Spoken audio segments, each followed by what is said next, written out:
안녕하세요. 흥미로운 사이다 사연이 많은 톡톡 사연을 찾아주신 여러분 반갑습니다.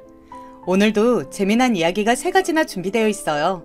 나가지 마시고 끝까지 집중해서 들어주세요. 그리고 구독과 좋아요 꾹 눌러주세요. 그럼 바로 시작해볼게요. 저는 톡톡 사연 한이입니다.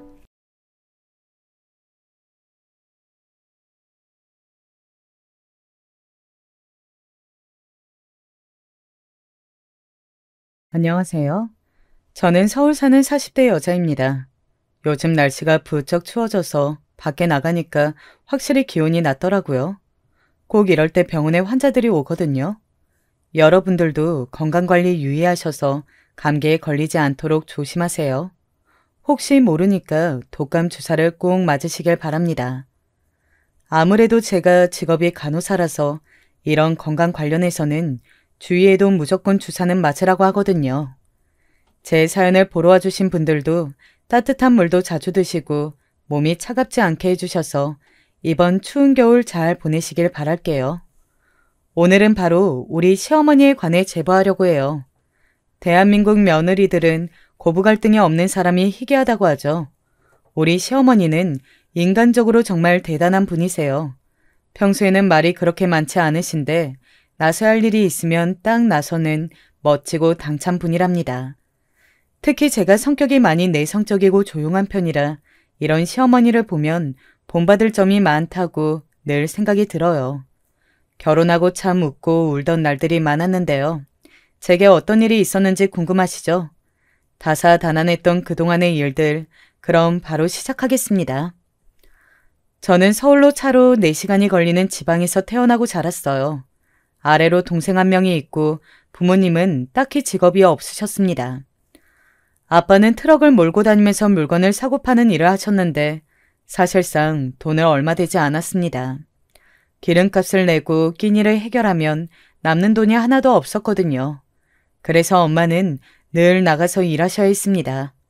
집이 가난하니까 학교에 준비물도 제대로 가져갈 수가 없었어요. 그래도 우리 자매를 안 굶기겠다고 엄마는 코피를 흘리며 온몸에 파스를 붙이면서 일하셨습니다. 몸이 아파서 열이 펄펄 나도 하루라도 안 나가면 일당을 못 받으시니까 약을 몇 봉지나 먹어가며 일하셨어요. 그런 엄마를 보며 저는 무조건 성공하고 싶었습니다.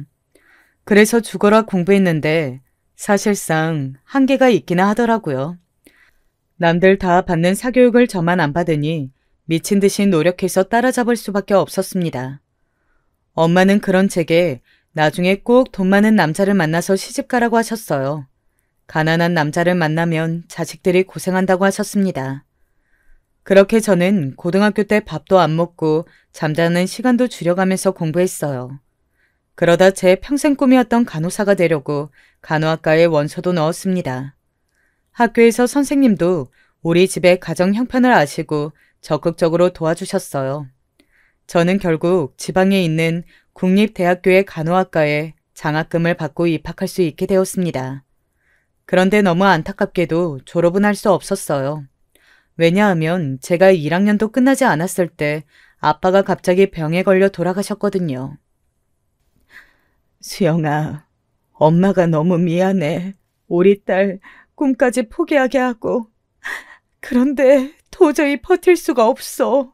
아빠가 죽으면서 그동안 숨겼던 빚이 드러났는데 그게 너무 많아. 또 죽기 전에 병원에 입원해서 그 병원비도 내야 하고. 엄마가 미안해. 아니야. 일단 자퇴하고 돈 벌어서 갚고 그 다음에 다시 대학 가면 돼. 엄마, 내가 못 붙은 것도 아니고 이미 한 번 붙은 대학 2번은 못 가겠어? 너무 슬퍼하지 마. 내가 당장 공장 들어가서 돈 갚을게. 아빠가 급성 뇌종양이 생기면서 병원비가 생각보다 너무 많이 나왔어요.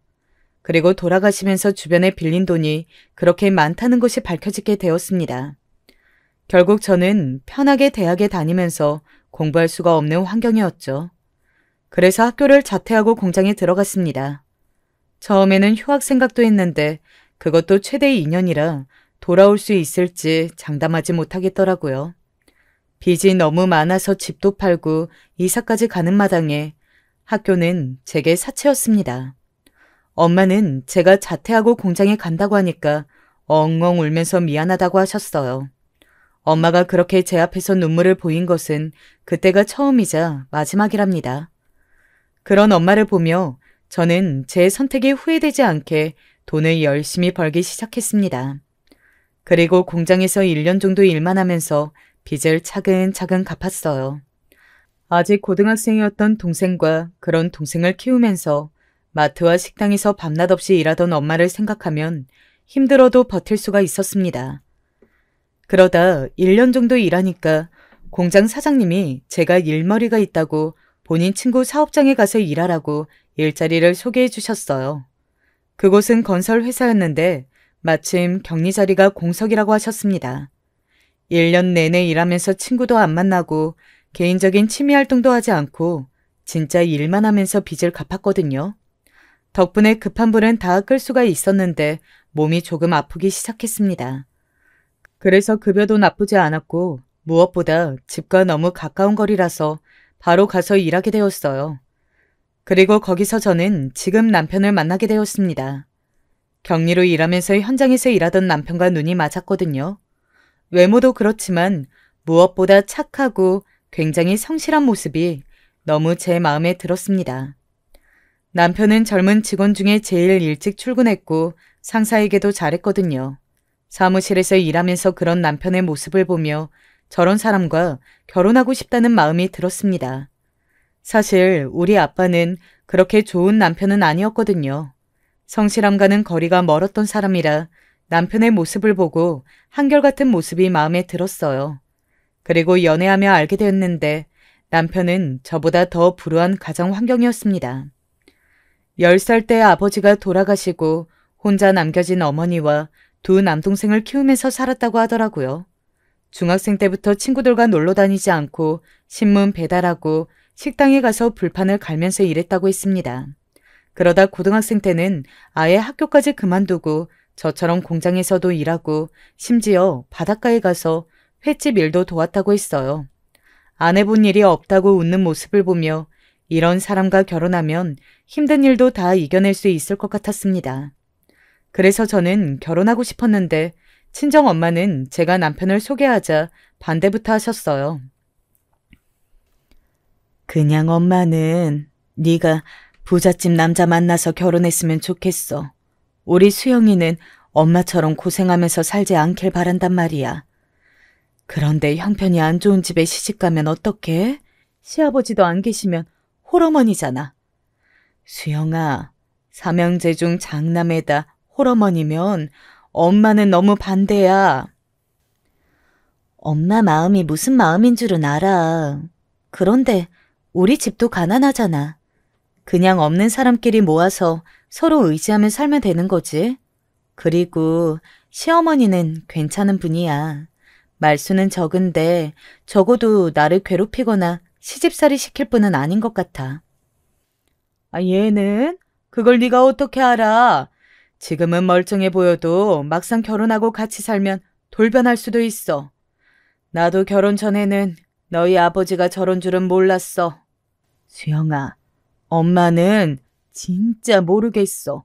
돈이 없어서 시어머니랑 시동생들이랑 같이 살아야 한다며. 아휴. 엄마가 반대하는 이유는 명확했어요. 일단 홀어머니고 집이 가난하다는 이유였습니다. 그런 엄마가 이해가 안 되는 것은 아니었지만 저는 그래도 결혼하고 싶더라고요. 남편의 성실함과 책임감을 보고 제 선택에 확신이 있었기 때문입니다. 남편은 고등학생 때부터 일을 시작해서 제대로 쉰 적이 없다고 했습니다. 그런 남편 덕분에 시동생들은 서울에 있는 명문 대학에 입학했다고 하더라고요. 거기에 굉장히 동생들을 자랑스러워하는 남편을 보며 저는 꼭 이런 사람과 평생을 함께하고 싶었습니다. 또 연애하며 자연스럽게 시댁에도 가게 되었었는데 시어머니는 제가 엄마에게 말한 것처럼 나쁜 분이 아닌 걸로 보였어요. 말이 많거나 정이 많은 분은 아닌 것처럼 보였는데 되게 고상하고 차분하셨습니다. 만약에 고생하지 않고 사셨으면 왠지 부잣집 사모님처럼 보였을 것처럼요. 옛날로 말하자면 양반가 귀양 교수처럼 보였습니다. 시어머니는 항상 태도나 표정이 언제나 똑같았어요. 웬만하면 표정에 변화도 없었고 목소리도 차분하셨습니다. 말씀하실 때도 딱 필요한 말만 하셨고 제게 지나친 관심을 보이지도 않았어요. 그렇다고 저를 무시하거나 그런 것도 없었고 그런 시어머니의 강인한 모습이 저는 오히려 좋았습니다. 결국 자식 이기는 부모 없다고 엄마는 제 결혼을 마침내 허락하셨어요. 시어머니도 남편이 저랑 결혼하겠다고 하자 제 얼굴을 빤히 보더니 단번에 알겠다고 하셨습니다. 나중에 들은 건데 가족밖에 모르는 장남이 데려온 여사라면 본인이 반대할 이유가 없었다고 하시더라고요. 워낙 남편이 동생들과 어머니를 위해 희생한 게 컸으니까요. 우리 부부는 돈이 없어서 결혼식을 올리지도 못했습니다. 저는 결혼해서 시댁에 들어가서도 몇 달은 일했는데 그 돈도 다 친정에 보내야 했어요. 그런데 그게 저는 뭔가 눈치가 보이더라고요. 결혼해서 새댁인데 집안 살림도 제대로 못하고 밖에서 일하고 그 돈도 친정에 드려야 하는 상황이었으니까요. 제가 그래서 언젠가는 시어머니께 따로 죄송하다고 말한 적이 있습니다. 어머니, 죄송해요. 제가 그래도 2달만 일하면 친정 빚도 거의 다 갚아서 그때는 그만두고 집에서 집안일 할게요. 결혼하고 며느리가 되었는데 제대로 챙겨드리지 못해서 너무 죄송해요. 염치 없지만 조금만 더 기다려주세요. 아가, 염치 없는 것은 장남이 결혼하는데 결혼식 올릴 돈도 없고 신혼집을 차려줄 돈도 없는 나야. 너는 나에게 미안할 필요가 전혀 없단다. 친정에 돈을 보내줄 수 있으면 끝까지 그렇게 해. 전혀 죄송할 일이 아니야. 시어머니는 그런 제게 본인이 더 미안하다고 하시면서 집안일에 관해 한 번도 눈치를 주신 적이 없습니다. 지금은 몰라도 우리 때는 결혼하면 며느리들은 대부분 시집살이가 있었어요. 그런데 저는 오히려 결혼하고 시어머니가 너무 잘 챙겨주셨습니다. 우리 엄마는 어릴 때부터 일하느라 사실 집에서 요리를 많이 하는 편은 아니었어요. 어차피 요리할 시간도 없었고 1시간이라도 일해야 했으니까요. 반면 시어머니는 집에서 요리를 자주 하셨는데 그게 얼마나 맛있었는지 모릅니다. 그래서 결혼하고 저는 살이 무려 7kg나 찌게 되었어요. 임신도 안 했는데 우리 친정엄마는 제 배를 보고 임신했다고 오해할 정도였습니다. 한편 남편은 결혼하고 보니 훨씬 더 만족스러운 남편이었어요. 다정하고 성실한 것은 이미 알았는데 집안일까지 잘할 줄은 몰랐거든요. 집에서 제일 바쁘고 힘든 사람이 화장실 청소도 다 하고 냉장고까지 정리하는 모습을 보고 저는 참 결혼하길 잘했다고 생각했습니다. 홀어머니라서 남편에게 너무 의지하며 어쩔까 걱정했는데 우리 시어머니는 너무 독립적인 여성이었어요. 시어머니는 예전에 청소하는 일을 하셨는데 그때 너무 많이 걷고 넘어지는 일이 많아서 발목이 안 좋아서 오래 걷지 못하세요. 발목 때문에 집에서도 편하게 있다가 넘어지는 일도 많았고요. 병원에 주기적으로 가서 치료를 받았는데 그것도 제가 모시고 간다고 해도 항상 사용하셨어요. 짐이 되기 싫다고 하시면서 거절하셨습니다. 오히려 제가 조금만 머리가 어지럽다고 하면 직접 약국에 가서 약을 사오셨어요. 무심하게 제게 약봉지를 주면서 빨리 나으라고 특유의 무표정으로 말씀하셨는데 그게 다 애정에서 나오는 것이라는 것을 저도 알게 되었죠. 그리고 저는 결혼하고 바로 임신했는데 그때도 시어머니가 되게 많이 챙겨주셨습니다. 제게 시댁이 불편하면 친정에 가서 지내라고 말씀하셨어요. 그러면서 몸에 좋은 음식들을 매번 만들어주셨습니다. 덕분에 저는 입덧도 없고 아주 건강하게 첫째 아이를 낳게 되었어요. 아이를 낳고 바쁜 남편을 대신해서 시어머니가 어찌나 저를 잘 챙겨주셨는지 모릅니다. 그래서 남편이 집에 오래 없어도 저는 전혀 외롭지 않았어요. 시어머니와 둘이 아이를 돌보며 오히려 가까워져서 좋더라고요. 그때 시어머니의 본심도 조금씩 알게 되었습니다. 아가, 나는 우리 큰아들만 생각하면 가슴이 아파. 내가 너무 어린 나이에 고생부터 알게 해서 미안하고 또 미안해. 그래서 너한테 최대한 노력해서 잘해주고 싶단다. 만약 내 의도와 달리 너에게 서운함을 느끼게 한다면 반드시 말해줘. 알겠니? 어머니, 저는 한 번도 서운한 적이 없어요. 오히려 결혼하길 너무 잘했다고 생각해요. 남편이 말하길 어머니도 새아들 키우려고 안 해본 일이 없다고 하더라고요. 저는 그래서 어머니가 더 대단해요. 남편이 일찍 죽었는데 그때 애는 3명이고 당장 현실이 버거웠지. 주변에 연락하던 것도 다 끊고 그냥 오로지 아들들만 잘 키우려고 했어. 집안하고는 사정이 있어서 연락이 이미 끊긴 상태라 도움받을 수도 없었거든. 시어머니의 얘기를 듣는데 저는 기쁘면서 놀라웠습니다. 왜냐하면 시어머니는 원래 생전 본인 얘기를 잘 안 하시거든요. 그냥 살짝 들은 얘기를 종합해보면 시어머니도 우리 엄마 못지않게 고생을 참 많이 하셨더라고요. 그래서 그때부터 제 꿈은 두 양가 어머님들이 행복하게 살 수 있도록 저와 남편이 최선을 다하는 거였습니다. 그러면서 저는 시어머니께 제가 살아온 과정도 말하게 되었어요. 그러다 힘들게 코피 흘리면서 공부해서 들어간 간호학과를 자퇴했다고 얘기할 때는 저도 모르게 눈물까지 흘렸습니다. 올 생각은 없었는데 시어머니가 담담하게 제 얘기를 다 들어주시니 울컥하더라고요. 이렇게 서로 비밀을 나누면서 저랑 시어머니는 무척이나 가까워졌습니다. 우리 친정엄마도 제가 시어머니와 이렇게 가까이 잘 지내니 결혼하길 잘했다고 하더라고요. 원래 그렇게 반대하더니 그래도 딸이 행복하다고 하니까 마음이 놓여 보였습니다. 저는 시어머니와 고부 갈등 없이 시댁에서 행복하게 영원히 잘 지낼 줄 알았어요. 그래서 계획에 없던 둘째까지 낳았습니다. 원래는 남편과 저 둘 다 한 명만 낳아 잘 키우자고 했거든요. 워낙 둘 다 첫째로 집안의 가장 역할을 하다 보니 외동을 낳아 기르자고 했습니다. 그런데 시어머니가 잘 도와주셨고 집안 분위기도 좋아서 둘째 생각이 들었어요. 양가 어머님들도 우리 의견을 존중해 주셔서 그렇게 둘째까지 낳게 되었습니다. 남편은 둘째를 낳으면 이제 그래도 어머니도 힘들고 집도 좁으니 가까운 곳으로 분가하자고 하더라고요. 멀리는 아니고 걸어서 5분 이내에 매물일 좋은 것을 발견했다고 해서 우리 부부는 부동산까지 들리면서 분가를 준비했습니다. 어머니는 분가에서도 우리 집에 와서 자주 아이들을 봐주겠다고 하셨죠. 그렇게 분가를 준비하고 있었는데 사건이 하나 발생했습니다. 바로 둘째 도련님이 결혼하게 되었어요. 도련님은 서울에서 대기업에 다니고 있었는데 거기서 여자를 만나서 결혼하고 싶다고 동서를 데리고 왔습니다. 동서는 처음 봤을 때 보자마자 속으로 서울 깍쟁이라는 기분이 들었어요. 되게 새침하고 할 말을 거리낌 없이 다 하는 모습에 소심한 저는 속으로 되게 놀랐습니다. 남자가 원래 집을 해오는 거라고 우리 부모님이 말씀하셨어요. 그리고 제 주변을 봐도 다들 남자가 결혼할 때 집을 하나씩 가져오더라고요. 저는 혼수는 문제없이 준비할 수 있으니 집만 제대로 마련해 주시면 될 것 같아요.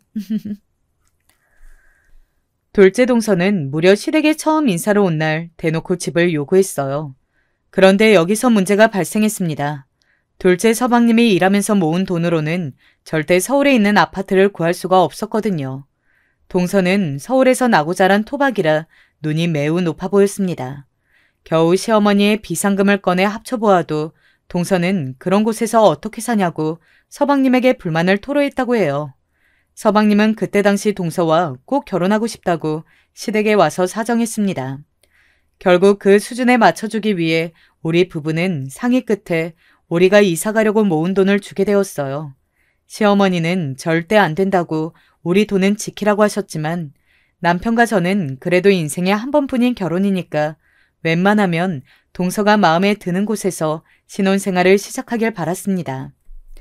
이때 시어머니가 제 손을 잡고 우리 부부는 돈이 없어서 결혼식도 올리지 못했는데 이렇게 평생 동생들에게 퍼주기만 해서 미안하다고 몇 번이고 사과하셨어요. 저는 그런 시어머니에게 어머니와 같이 살 수 있어서 더 좋다고 괜찮다고 했죠. 우리 부부의 지원을 받아 둘째 서방님은 서울에 있는 아파트를 작게 얻을 수 있었습니다.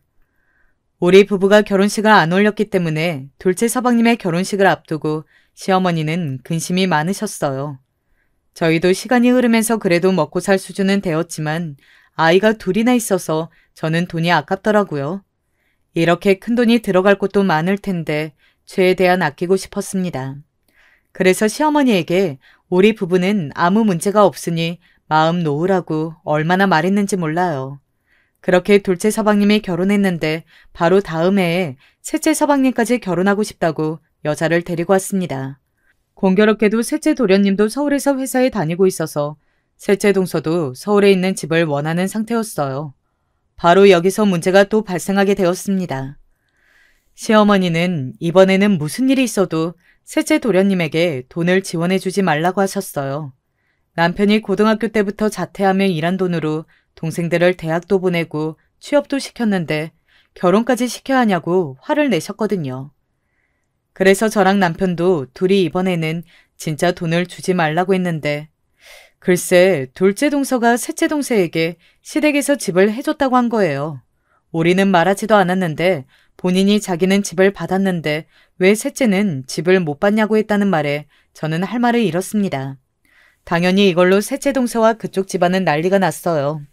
시어머니는 상견례도 하기 전에 파혼하게 생겼다고 속상해하셨습니다. 더 어이가 없던 것은 둘째 동서의 태도였어요. 시어머니가 왜 얘기했냐고 하니까 없는 사실을 지어낸 것도 아니고 그냥 있는 사실을 얘기했을 뿐이라고 하더라고요. 이걸로 둘째 서방님과 셋째 서방님 사이에서 말다툼이 오갔다는 소리를 듣고 시어머니는 아들들을 한자리에 불러 모으셨습니다. 너희 큰형이 어릴 때부터 나가서 번 돈이야. 너희는 형 덕분에 서울에서 대학도 나오고 취업도 했지. 그러면 오히려 형한테 갚아야지. 이렇게 뜯어먹을 생각만 하니? 내가 너희를 이렇게 키웠어? 나는 진짜 너희 둘한테 다 실망이다. 어머니, 진정하세요. 막내야, 형이 일단 모은 돈이 조금 있어. 그걸로 좋은 집은 아니더라도 재수 씨랑 돈을 모아서 아파트를 마련하도록 해. 대신 너희는 나한테 갚을 필요는 없으니 나중에 우리 딸들에게 잘해줘. 알겠지? 착한 남편은 거기서 또 셋째 서방님에게 돈을 주었어요. 시어머니가 말렸지만 듣지 않았습니다. 저는 그런데 그 모습을 보고 우리 남편이 자랑스러웠어요. 이렇게 착한 남편을 보면 나중에 결국 다 돌려받을 거라고 믿었거든요. 이때는 이런 남편에게 그래서 일부러 아무 말도 하지 않았답니다. 둘째, 셋째 서방님이 사는 서울과 우리 시댁의 거리는 차로 4시간이 걸리는 지방이었어요. 그래서 자주 오지 못한 것은 이해했습니다. 그런데 날이 갈수록 점점 동서들은 시댁의 노골 쪽으로 오기 귀찮아했어요. 사건의 발달은 바로 제사였습니다. 명절 때도 시어머니와 제가 일주일 전부터 준비해서 동서들은 딱 당일 아침에 와서 밥을 먹고 점심때 서울로 올라갔거든요.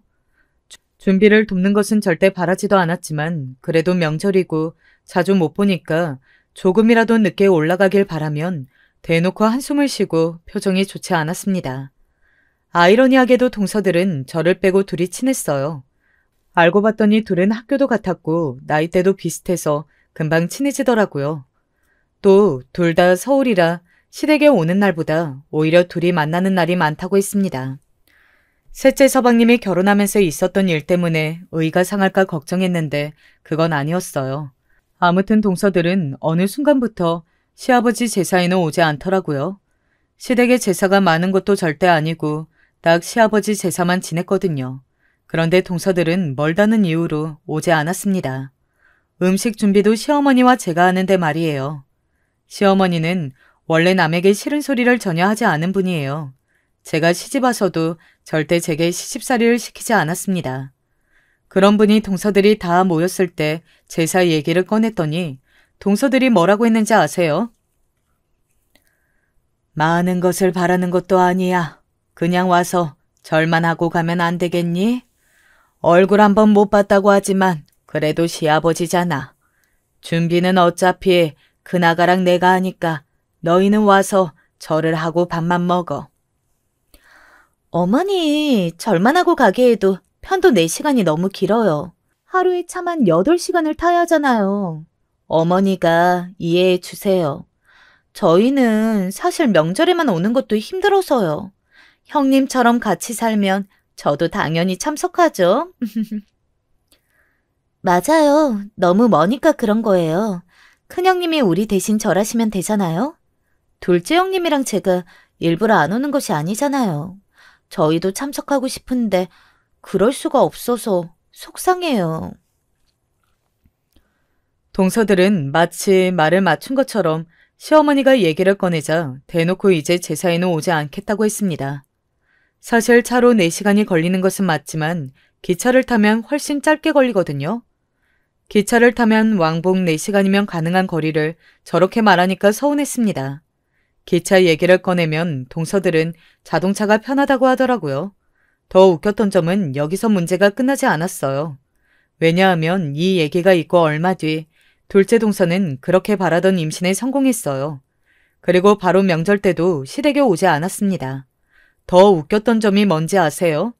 셋째 동서도 비슷한 시기에 임신했는데 둘째 동서가 오지 않으니 셋째 동서도 오지 않았습니다. 시어머니는 못된 것만 보고 배운다고 혀를 차기 시작했어요. 저도 그때는 동서들에게 서운한 감정이 많이 들었습니다. 우리 친정엄마는 그 모습을 보고 싹수가 노랗다고 싫어하셨죠. 결국 동서들이 임신했을 때는 아예 얼굴도 못 보고 지나가게 되었어요. 이때도 참고 넘겼는데 제가 동서들에게 서운했던 일은 따로 있었습니다. 동서들은 아이를 낳고 이번에는 아이 핑계를 대면서 시댁에 오지 않더라고요. 신생아라서 차로 오래 탈 수 없다는 말에 시어머니는 당신께서 직접 서울로 올라간다고 결정하셨어요. 시어머니와 우리 부부는 동서들이 집을 구했을 때도 집들이를 제외하고 한 번도 서울에 간 적이 없거든요. 그런데 마침 동서들이 아기를 낳기도 했고 또 얼굴을 몇 년째 못 보니까 결국 시어머니와 우리 부부가 올라가기로 했습니다. 그때가 추석을 며칠 안 남긴 때라 어차피 추석 때도 못 보니 우리가 가겠다고 했죠. 그런데 이 얘기를 전하자 동서들이 둘 다 본인 집은 안 된다고 하더라고요. 둘째 동서는 본인 집에 친정엄마가 아이를 봐주러 오셔서 안 된다고 하고 셋째 동서는 집이 좁아 다 오면 수용할 공간이 없다고 했습니다. 둘 다 말이 안 되는 이유는 아니었으나 억지라고 들리더라고요. 결국 이때는 남편이 호텔을 빌려서 시어머니를 모시고 우리 부부가 자는 것을 선택했습니다. 그리고 유명한 고깃집에 예약해서 동서네 부부를 부르자 그제야 오더라고요. 얼굴 보기가 이렇게 힘들 줄은 몰랐다. 아기들은 건강하니? 아이고 예쁘다. 나도 이렇게 손자들을 가까이서 보고 싶었어. 앞으로 나랑 첫째네가 올라올 테니 그래도 가족이니 얼굴 보면서 살자. 너희가 힘들면 우리가 와야지. 시어머니는 서운한 감정이 있었지만 그래도 손자들을 보니 기분이 좋아 보였습니다. 그런 시어머니를 보며 저도 약간 서운한 감정이 사그라들었어요. 다행히 그때는 동서들이 딱 밥만 먹고 가는 일정이라 큰 불만이 없었습니다. 그리고 실제로 그 다음 명절인 설 때도 시어머니와 우리 부부가 올라갔고 그렇게 굳혀지는 것처럼 보였습니다. 문제는 그 다음 해에 발생했어요. 갑자기 우리 둘째가 열이 나서 병원에 갔더니 소아과 선생님이 여기서는 문제 원인을 모르겠다고 하더라고요. 그러면서 소견서를 써줄 테니 서울에 있는 대학병원에 가라고 했습니다. 갑자기 대학병원에 가라는 말에 저는 심장이 바닥으로 떨어지는 줄 알았어요. 웬만한 일에 무던하게 넘기는 저도 막상 제 새끼가 아프니 경황이 없었습니다. 시어머니와 남편이 아무 일이 없을 거라고 했고 병원에서도 그렇게 큰 병은 아닐 거라고 했지만 마음이 놓이지 않더라고요. 겨우 대학병원의 날짜를 잡고 방문하려고 했는데 마침 둘째 서방님의 집이 그 대학병원과 가까운 아파트였습니다. 진짜 걸어서 10분이면 가는 아주 좋은 위치였어요. 그래서 저는 둘째 동서에게 전화를 걸어 울면서 상황을 설명했습니다. 아이가 아직 유치원생이라 어리고 아파서 그러니까 하루만 재워줄 수 있냐고 했어요. 남편을 통해 서방님께 말하라고 하고 싶었지만 그때 하필 서방님이 해외로 출장에 가 있어 제가 동서에게 말을 꺼내게 되었습니다. 그런데 동서는 제가 아이가 아프다고 우는데도 걱정하는 소리도 없더라고요. 오히려 제게 재워줄 수 없다고 말했습니다. 이때 저는 아이가 아프기도 하고 또 정신이 없어서 너무 서운했어요. 형님, 사정은 알겠는데 우리 집은 곤란해요. 저번에도 말씀드렸지만 우리 집에는 친정 엄마가 와 계시거든요. 또 영지가 아프다고 했는데 그러면 우리 아들한테도 옮기는 거 아닌가요? 형님 아기가 소중하듯 저도 제 아기가 소중해요. 너무 죄송해요. 동서, 지금 그게 무슨 말이야? 우리 아이가 열이 나고 원인 모를 설사를 하긴 하는데 전혀 전염성이 없어. 그건 병원에서도 그렇게 말했고 무엇보다 같이 사는 우리 첫째 은지는 멀쩡해. 지금 설마 동서 아들 때문에 옮을까 봐 그러는 거야? 알겠어. 안 갈게.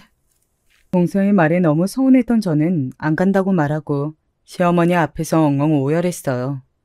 그러자 남편은 본인이 가까운 숙소를 잡아준다고 달랬는데 저는 그때 처음으로 바보처럼 착한 남편이 원망스러웠습니다. 동생들에게 그렇게 퍼줘도 정작 자기 새끼 아플 때 도움도 못 받는 것을 보고 저는 너무 속상했어요. 제가 엉엉 울자 시어머니는 조용히 둘째 동서에게 전화를 걸었습니다. 동서는 제가 먼저 전화를 끊자 시어머니가 거는 전화도 받지 않았어요. 하지만 시어머니는 절대 물러서지 않았습니다. 거의 10번 넘게 전화하자 시어머니의 전화를 받더라고요. 그런데 전화기를 넘어 동서의 쌀쌀맞은 목소리를 들으니 저는 피가 거꾸로 솟는 기분이 들었습니다. 동서는 매우 앙칼진 목소리로 안 된다고 하는 본인도 힘들다고 역으로 우는 소리를 했거든요. 자기도 너무 재워주고 싶지만 아이를 키우는 것이 힘들고 본인 엄마도 와 있어서 불편하다고 말하는 말에 시어머니는 한숨을 쉬셨습니다. 시어머니가 그 집도 결국 우리 남편이 마련해 준 것이 아니냐고 했더니 동서는 그거랑 이거랑 같냐고 하더라고요. 듣다가 화가 난 제가 그냥 동서에게 됐다고 끊으라고 하고 전화를 끊었습니다. 이때는 우리 남편도 처음으로 제 앞에서 화를 내더라고요. 결국 호텔을 잡고 우리 아이 검사를 마쳤는데 다행히 그냥 어린이들에게 흔히 일어나는 질병이었습니다. 혹시 몰라 전염성에 대해 물어봤는데 전염성은 전혀 없다고 하더라고요. 아이가 안 아파서 진심으로 다행이었죠. 이 사건 이후로 시어머니는 명절이 되어서도 서울에 가지 않으셨어요. 며느리들이 괘씸하다고 어떻게 이럴 수가 있냐고 하소연하셨습니다. 동서들은 아이들이 자라면서 충분히 올 수 있는 거리인데 명절 때마다 어디가 아프다, 친정과 여행 간다 등 온갖 핑계를 대면서 오지 않았어요. 그러다 사건이 또 하나 발생하게 되었습니다. 평소에도 발목과 무릎이 좋지 않았던 시어머니가 그만 허리까지 다치게 되는 사건이 일어났어요. 수술까지 해야 하는 상황이었습니다. 그래서 남편이 서방님들에게 이 사실을 알렸어요. 서방님들은 시어머니가 다쳤다고 하니까 다들 서울에서 온다고 하더라고요. 그래서 저는 당연히 동서들도 올 줄 알았는데 병원에 도착한 사람은 오직 서방님 2명이었습니다. 서방님들, 동서들은 어디에 있어요? 설마 서울에서 안 온 거예요? 그래도 시어머니가 병원에 입원해서 한 달은 있어야 하는데 얼굴이라도 보여야 하는 거 아니에요?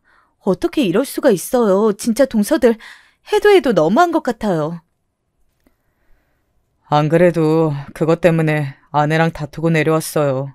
제가 내려가자고 했더니 마침 친정에 급한 일이 생겼다고 하더라고요. 이 긴 거리를 아이를 데리고 오기에는 멀고 그래서 저만 오게 됐어요. 저는 아내가 갑자기 어젯밤부터 머리가 아파서 움직일 수가 없다고 하더라고요. 급하게 내일 일어나서 바로 병원에 간다고 저만 보냈어요. 아이는 본인이 보겠다고 데리고 가지 말라고 하더라고요. 서방님들의 말을 듣고 저는 진짜 동서들에게 다시 또 실망하게 되었습니다. 이건 사람의 도리가 아니라고 생각했어요. 그렇게 서방님들이 다시 서울로 올라갔고 저는 일하는 남편을 대신해서 제가 시어머니를 간호하기 시작했습니다. 우리 시어머니는 원래 남에게 부탁하는 것을 싫어하셨고 또 아파도 티를 안 내는 분이세요. 그래서 제가 나서서 어디 필요한 게 없냐고 해도 괜찮다고 하셔서 간호하기가 하나도 힘들지 않았습니다. 제게 오히려 힘들 테니 집에 가서 쉬라고 말씀하셨어요. 저는 됐다고 말하면서 제 원래 꿈이었던 간호사들을 보며 시어머니와 수다를 떨기 바빴습니다. 시어머니와 얘기하면 배울 점이 진짜 많았거든요. 우리 어머니는 굉장히 깨어있는 분이어서 말하면 제가 똑똑한 사람이 되는 기분이 들었습니다. 시어머니가 태어나고 얼마 지나지 않아 사건이 또 발생했어요. 시어머니는 서방님들에게 직접 전화를 걸어 할 말이 있으니 며느리들과 같이 내려오라고 말씀하셨습니다. 우리 부부에게도 시간을 내어 꼭 만나야 한다고 하셨어요. 제가 무슨 일이 있는 거냐고 물어도 그저 그때까지 기다리라고 하셨습니다. 혹시 몰라 병원에 가서 제가 의사에게 어머니께 어떤 안 좋은 증상이 있냐고 물을 정도였어요. 다행히 병원에서는 건강에 아무 문제가 없으니 마음을 놓으라고 하더라고요. 여러분도 예상하셨겠지만 동서들은 역시 참석하지 않았습니다. 시어머니가 대놓고 꼭 오라고 했는데 이번에도 서방님들만 왔어요. 서방님들의 표정도 좋지 않더라고요. 시어머니는 한자리에 모인 아들들을 보더니 말씀하셨습니다. 저는 어머니의 말씀을 듣고 너무 놀라 기절할 줄 알았어요. 아직도 그때를 생각하면 가슴이 콩닥거릴 정도랍니다. 그나가랑 장남, 그동안 나랑 같이 살면서 너무 고생 많았다. 너희가 그동안 형편이 어려워서 결혼식을 못 올렸잖니. 내가 그게 얼마나 안타까웠는지 몰라. 그러니까 돈은 걱정하지 말고 결혼식을 올리도록 해. 서울에 있는 좋은 호텔에서 하렴. 어머니, 너무 감동이에요. 바쁘게 사느라 결혼식은 생각도 안 났거든요. 정말 감사합니다. 남편하고 같이 서울에 가서 알아보도록 할게요. 시어머니는 우리 부부에게 결혼식을 올리라고 하셨어요. 그러면서 그냥 하는 것도 아니고 서울에 있는 좋은 호텔에 가서 하라고 하더라고요. 당신께서 금액은 알아서 처리할 테니 신경 쓰지 말라고 하셨습니다. 그 말을 듣고 저는 너무 기뻤어요. 그런데 이 사건이 얼마나 큰 영향을 가져왔는지 모릅니다. 서방님들이 서울로 가고 얼마 후에 시어머니의 생신이 있었어요. 그래서 오랜만에 가족끼리 식사할 겸 시댁에서 모이게 되었습니다. 저는 동서들이 또 안 올 줄 알았는데 웬일로 동서들은 아이들까지 데리고 왔어요. 같이 밥을 먹다가 서방님들과 남편이 할 말이 있다고 자리를 잠깐 비운 사이 사건이 발생하게 되었습니다. 동서들은 그날 둘 다 표정이 좋지 않았어요. 누가 봐도 기분이 나빠 보였습니다. 저는 속으로 저건 바로 우리 결혼식 때문이라는 것을 눈치챘어요. 실제로 동서들은 제게 결혼식에 관해 어찌나 많이 물어봤는지 모릅니다. 돈은 다 시어머니가 대주신다고 하자 동서들은 눈에 띄게 표정이 굳었어요. 그러면서 은근슬쩍 돈 얘기를 꺼내더라고요. 어머니, 저희 이번에 이사 갈 수도 있는데 혹시 보태주실 수 있으세요? 아이가 크면서 교육에도 신경을 많이 써야 하는데 학군이 좋은 곳은 아파트가 비싸더라고요. 아무래도 남편이 혼자 버는 돈으론 부족해요. 저도요. 이번에 저는 둘째까지 임신했잖아요. 요즘 경기가 어려워서 그런지 모아도 남는 돈이 없네요. 어머님이 큰형님에게 보태준 금액만큼만 있으면 딱 좋을 것 같아요. 어떻게 안 될까요? 동서들은 제가 돈을 받는다는 얘기를 듣자 본인들도 돈을 달라고 시댁까지 온 거였어요. 시어머니가 허리 수술하느라 입원했을 때는 오지도 않더니 정말 웃기더라고요. 그리고 이날 시어머니는 대놓고 싫다고 말하셨습니다. 돈이 없다는 말이 아니고 싫다고 하셨어요. 시어머니가 그렇게 말씀하실 뿐이 아니라 저는 처음에 듣고 잘못 들은 줄 알았답니다. 동서들이 오기 전까지 시어머니는 한 번도 이렇게 흥분하신 적이 없었거든요. 서방님들이 결혼하면서 시댁에 자꾸 이런 일들이 생겨 마음이 불편했습니다. 돈? 싫다. 그동안 시댁이 멀다고 오지도 않았으면서 내가 큰며느리에게 돈을 준다고 하니까 와서 돈을 달라고? 아, 됐다. 나는 우리 장남처럼 마음이 넓지 않아. 너희가 우리 큰며느리처럼 나에게 잘한 적이 있어? 우리 그나가는 내가 돈이 없어도 만들어서 주고 싶더라. 아니, 어머니, 너무하세요. 저희도 마음 같아서는 당연히 형님처럼 어머니께 잘하고 싶죠. 그런데 여건이 안 되는 것을 저희가 어떻게 해요? 그리고 제가 어머니한테 다가가고 싶어도 어머니는 항상 형님만 예뻐하시잖아요. 손주도 딱 형님 아이들만 봐주셨고요. 더 당황했던 것은 바로 동서들의 태도였어요. 시어머니가 대놓고 동서들에게 쌀쌀맞게 대하자 갑자기 본인들이 더 난리를 치더라고요. 그 말을 듣는 저도 어이가 없었습니다. 동서들은 본인들에게 어떻게 그러실 수 있냐, 왜 형님만 예뻐하냐 등 양심이 없는 소리를 하더라고요. 저도 도저히 참을 수가 없어서 그런 동서들에게 예의를 지키라고 했습니다. 그랬더니 저한테는 착한 척을 하지 말라고 하더라고요. 동서들이 예의 없는 것을 저도 알고 있었지만 이 정도일 거라고는 전혀 상상하지 못했습니다. 이렇게 여자들끼리 집에서 언성이 높아지자 아이들은 울기 시작했어요. 각자 엄마에게 가서 안기고 난리도 아니었습니다. 동서들은 끝까지 죄송하다는 소리는 하지도 않았죠. 이렇게 싸우는 도중 서방님들과 우리 남편이 집에 들어왔었어요. 남자들은 시댁의 광경을 보고 다들 놀라더라고요. 우는 아이들을 달래고 시어머니와 동서들 사이에서 저도 얼마나 고생했는지 모릅니다. 겨우 진정하고 나니 시간이 어느덧 자정이 넘은 시간이었어요. 서방님들이 동서들을 달래느라 진이 빠졌다며 자고 가겠다고 하더라고요. 새벽에 저는 당연히 잠이 오지 않았습니다. 한숨을 계속 쉬니까 남편이 그냥 다 잊으라고 했어요.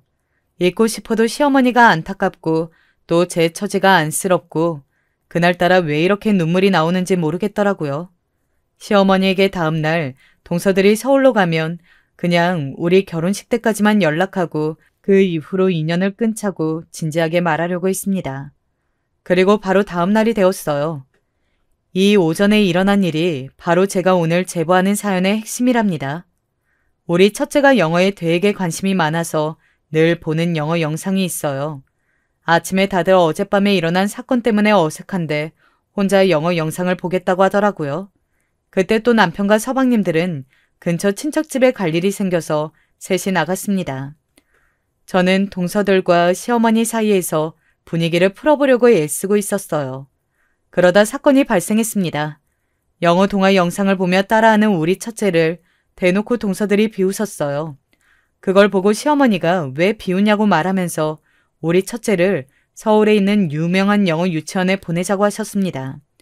그러자 동서들이 어떤 행동을 했는지 아세요? 저는 아무리 그래도 동서들이 그런 행동을 하면 안 된다고 생각해요.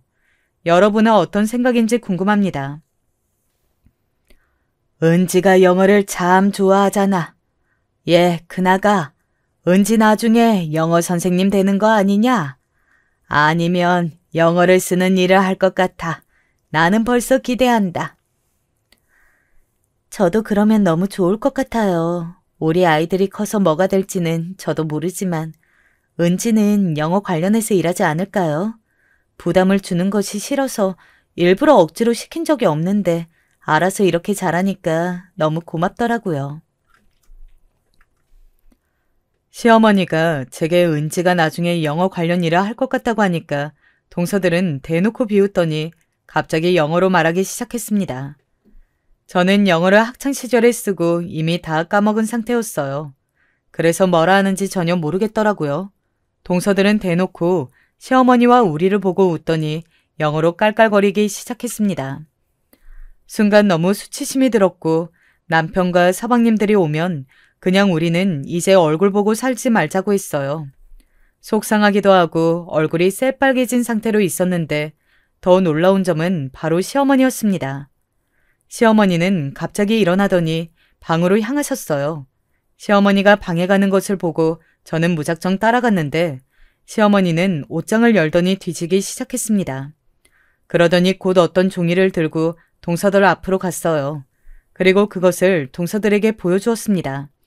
저는 그 광경을 보고 너무 놀라 기절할 줄 알았어요. 물론 놀란 것은 저뿐만이 아니고 동서들도 마찬가지였습니다.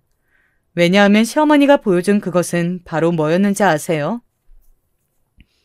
야, 이것들아, 이 미친 것들아. 너희들 내가 못 알아들을 것 같아, 어?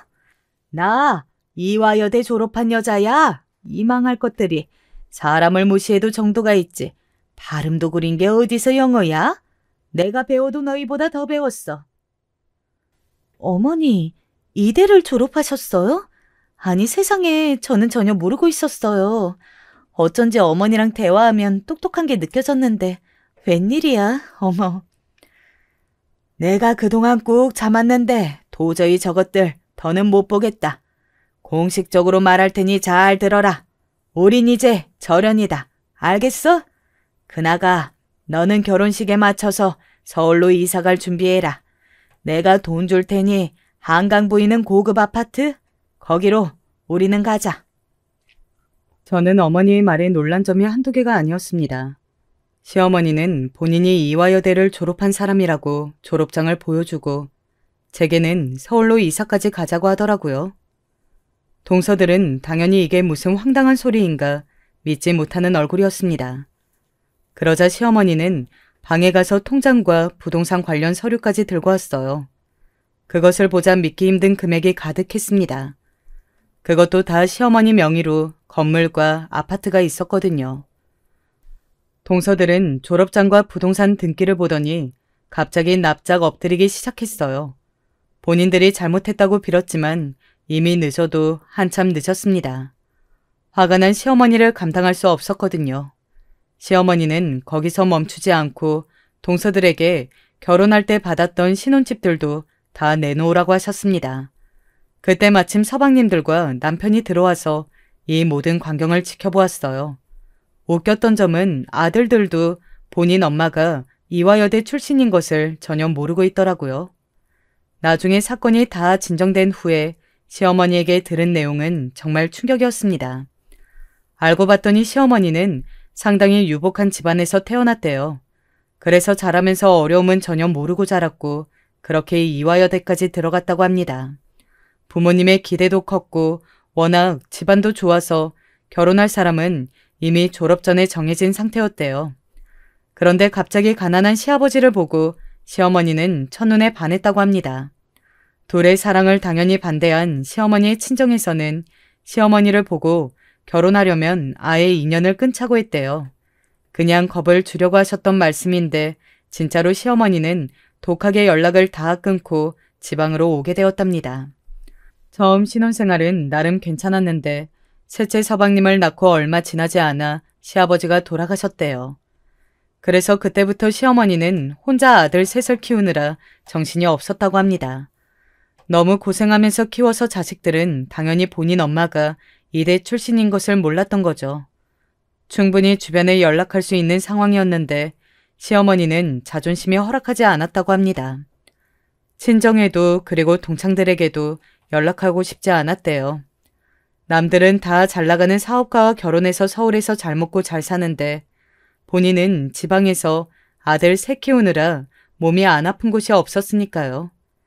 그런 당신의 인생이 너무 초라해서 오히려 졸업장을 그동안 꽁꽁 숨겼다고 시어머니는 말씀하셨습니다. 아무튼 그렇게 시어머니의 화가 난 모습은 그때가 처음이자 마지막이었어요. 원래 화를 자주 내는 분도 아니셨고 화를 내도 항상 고상한 모습이셨거든요. 시어머니가 미친 듯이 화를 내자 동서들은 울면서 무릎까지 꿇었습니다. 그러더니 죄송하다고 비는데 진짜 너무 가식적으로 보이더라고요. 됐다. 연락 다 끊자. 며느리들도 그렇지만 둘째, 셋째 너희도 참 너무한다. 너희가 그렇게 사는 것도 다 그냥 때문인 건 모르니?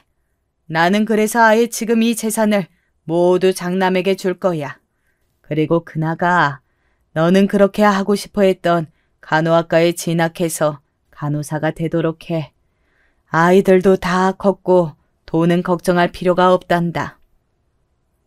어머니, 우리 엄마도 이제 그 얘기는 안 하시는데 그걸 지금까지 기억하고 계셨어요? 저 진짜 눈물 나요. 어떡해요? 제 평생의 꿈이 간호사잖아요. 저는 어머니의 말에 그만 그 자리에 주저앉아 엉엉 울었습니다. 시어머니는 제가 간호사가 꿈이라고 했던 것을 계속 기억하고 계신 거였어요. 이 뒤로 어떻게 되었는지 궁금하시죠? 우리 부부는 실제로 결혼식을 호텔에서 호화롭게 올렸습니다. 그리고 둘째 동서와 셋째 동서가 항상 얘기했던 한강이 보이는 고급 아파트에 시어머니를 모시고 입주하게 되었어요. 시어머니는 끝까지 같이 살지 않아도 된다고 하셨지만 이미 시어머니를 모시고 사는 것이 제게는 더 익숙했거든요. 그리고 저는 어렸을 때부터 꿈에 그리던 간호사가 되기 위해 열심히 공부해서 간호학과에 진학했습니다. 그리고 지금은 대학을 졸업해서 간호사가 되었어요. 동네 병원에서 간호사 일을 하고 있는데 제가 생각했던 것보다 힘들지만 잘 해내고 있답니다. 제가 간호사가 되자 무엇보다 우리 엄마가 너무 좋아하더라고요. 우리 엄마도 시어머니의 도움으로 서울에 와서 동생하고 지내고 계세요. 요즘은 두 분이 같이 여행도 다니고 참 보기 좋아요. 동서들은 잊을만 하면 연락 와서 미안하다고 하더라고요. 시어머니는 됐다고 일반적으로 받지 않고 계십니다. 그런데도 서방님을 통해서 연락이 왔어요. 사실 이 사연도 얼마 전에 둘째 동생에게 또 연락이 와서 지긋지긋한 마음에 사연을 제보하게 되었답니다. 동생들에게 그렇게 다 퍼주고 되돌려 받지 못한 우리 남편은 어떻냐고요? 지금은 당연히 예전처럼 행동하지 않고 오로지 우리 딸들과 시어머니에게만 투자하고 있답니다. 여러분, 여기까지가 제가 준비한 사연이에요. 다들 재밌게 들으셨나요? 제가 일하면서 이 얘기를 주변에 하면 다들 너무 재밌다고 하더라고요. 그래서 저도 용기 내어 제보한 거였습니다. 다들 들어주셔서 감사합니다. 저는 시어머니와 우리 남편 그리고 두 딸과 함께 남은 인생 행복하게 잘 살도록 할게요.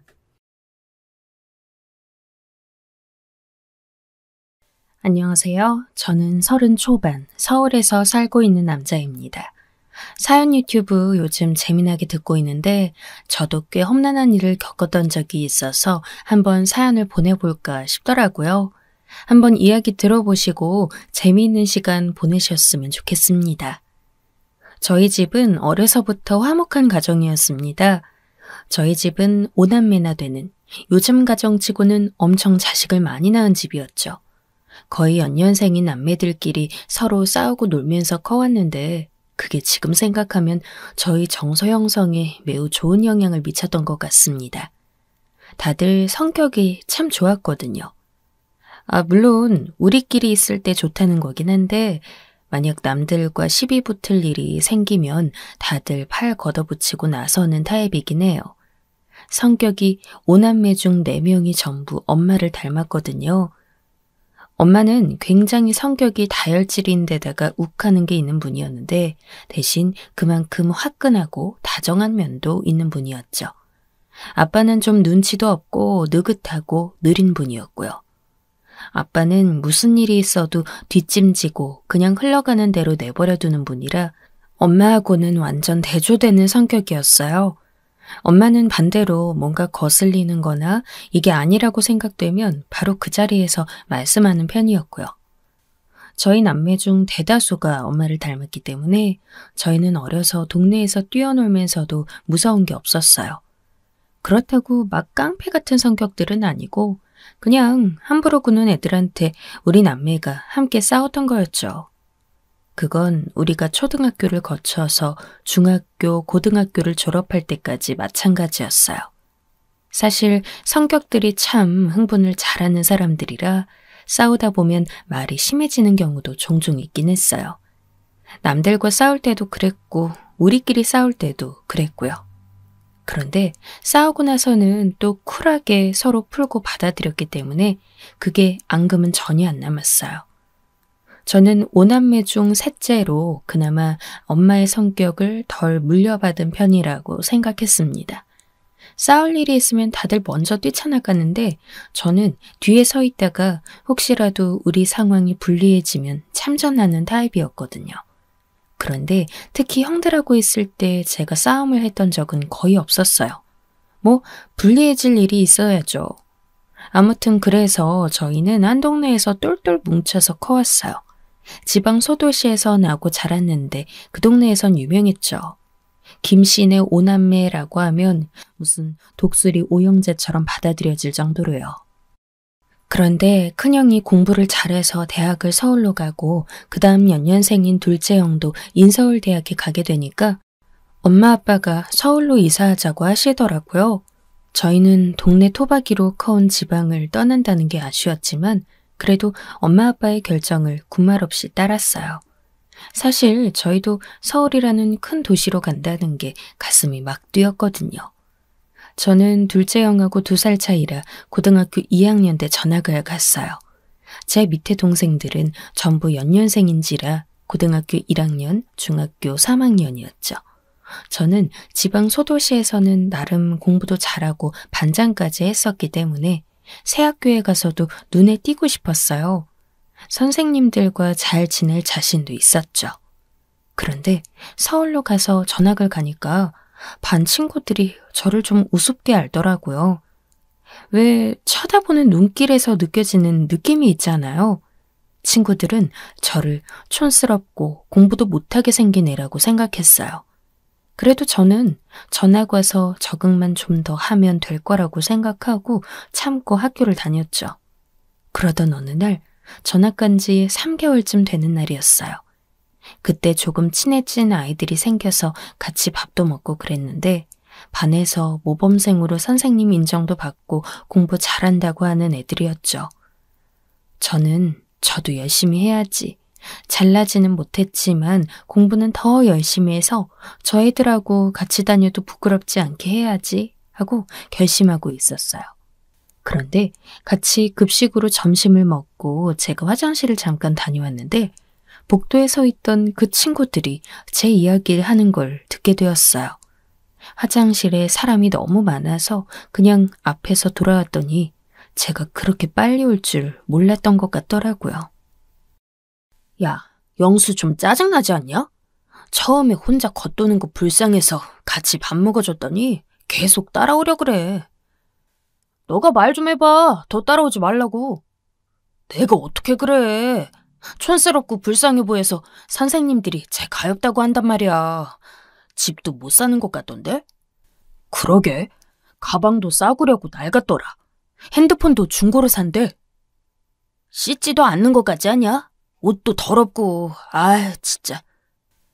같이 다니는 친구들은 3명이었는데 셋이 정말 열심히 제 뒷담화를 하고 있더군요. 전 너무 어처구니 없어서 그대로 걸어가 제일 가까이에 있던 친구 어깨를 툭툭 두드렸어요. 제가 온 걸 그때서야 안 친구들은 당황스러운 얼굴로 입을 합 다물었어요. 야, 내가 그렇게 촌스럽고 불쌍해 보였어? 제가 다 들었다는 걸 알게 된 친구들이 어쩔 줄 몰라 하는 표정이었죠. 사실 고등학교 애들이 경박하게 뒤에서 말은 해도 앞에서 딱 대놓으면 말 못하는 애들이 태반이잖아요. 걔들은 그런 애들이었거든요. 불쌍하고 가난해 보여서 같이 다녀준 거였어? 그동안 밥 먹는데 되게 소화 안 됐겠다 너네. 저는 급식실 앞이라 애들이 잔뜩 모여있는 앞에서 큰 목청을 더 크게 키워 말했어요. 걔들은 평판도 좋고 착하고 모범생인 애들이라고 소문난 애들이라 제가 하는 행동에 당황해서 얼굴이 새빨개졌죠.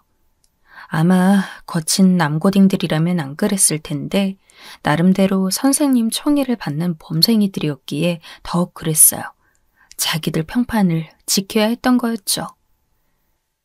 야, 그런데 그럼 그냥 끝까지 착한 척하지 그랬어. 이렇게 모여서서 뒷담화까지 말고. 그럼 나도 모른 채로 너네랑 다녔을 텐데.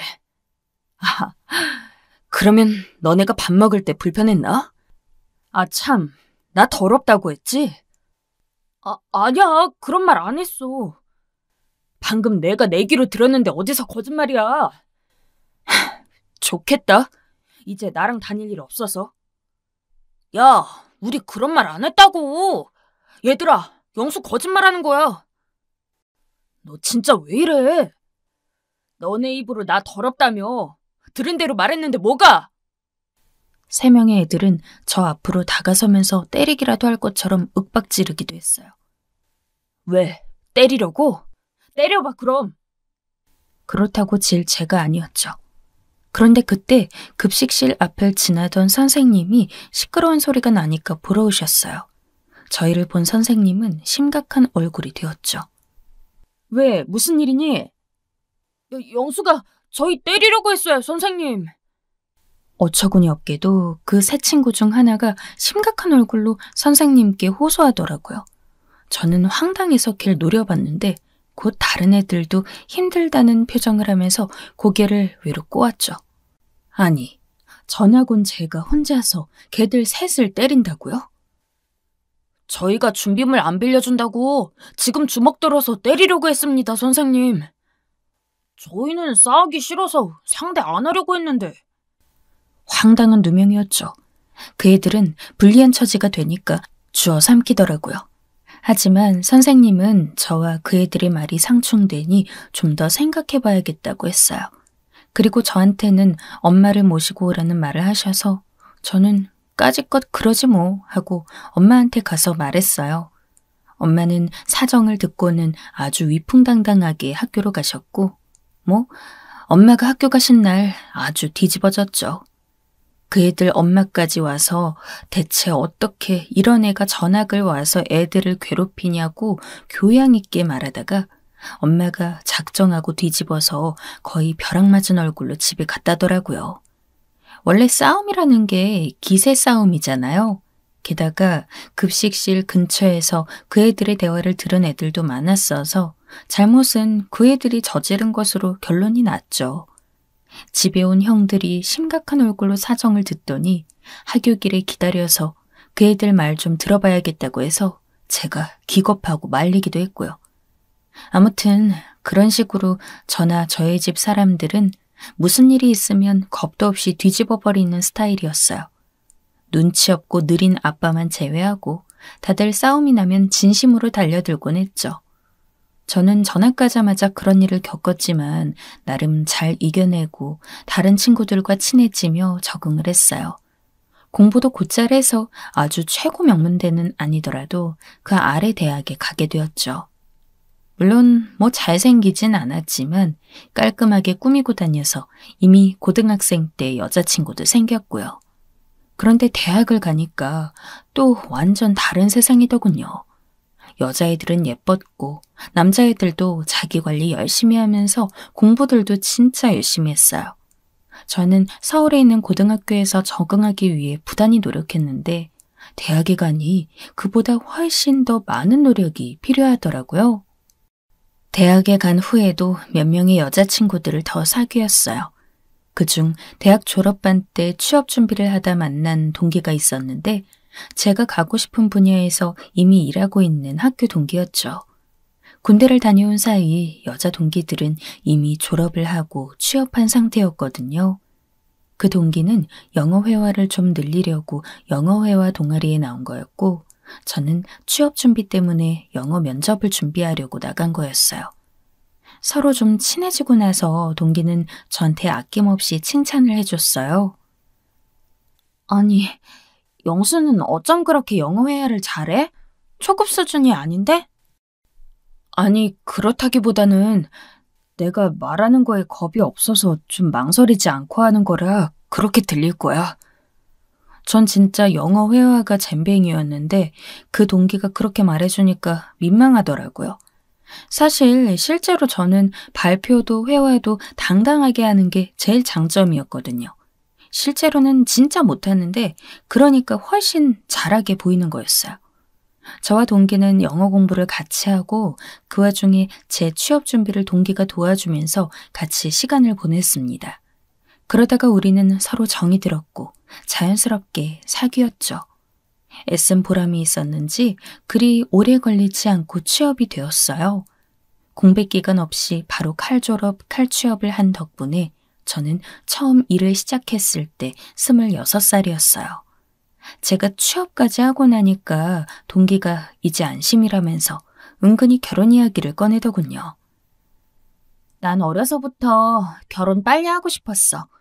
우리가 20 중후반이라 그리 이른 건 아니지만 너하고 살면 행복할 것 같아. 넌 화통하고 뒤끝도 없고 참 좋은 사람이니까.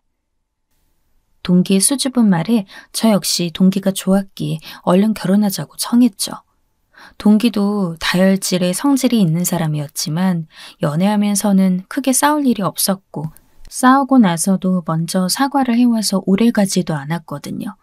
이런 사람과 평생 산다면 좋겠더라고요. 그래서 저희는 별다른 어려움 없이 결혼하게 되었습니다.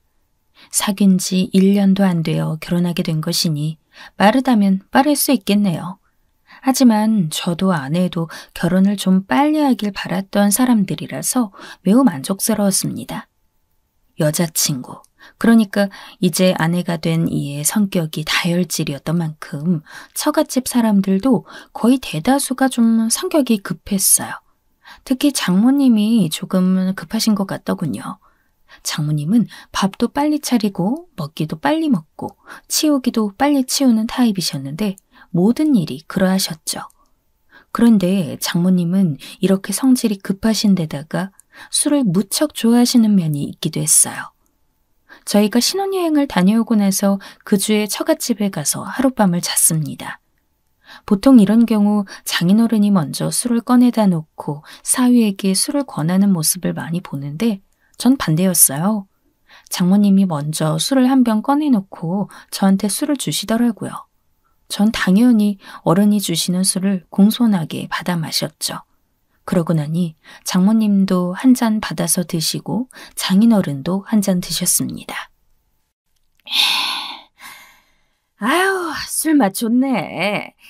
이번에 신혼여행 가서도 술 한 병 사왔더구만, 김서방. 예, 장모님.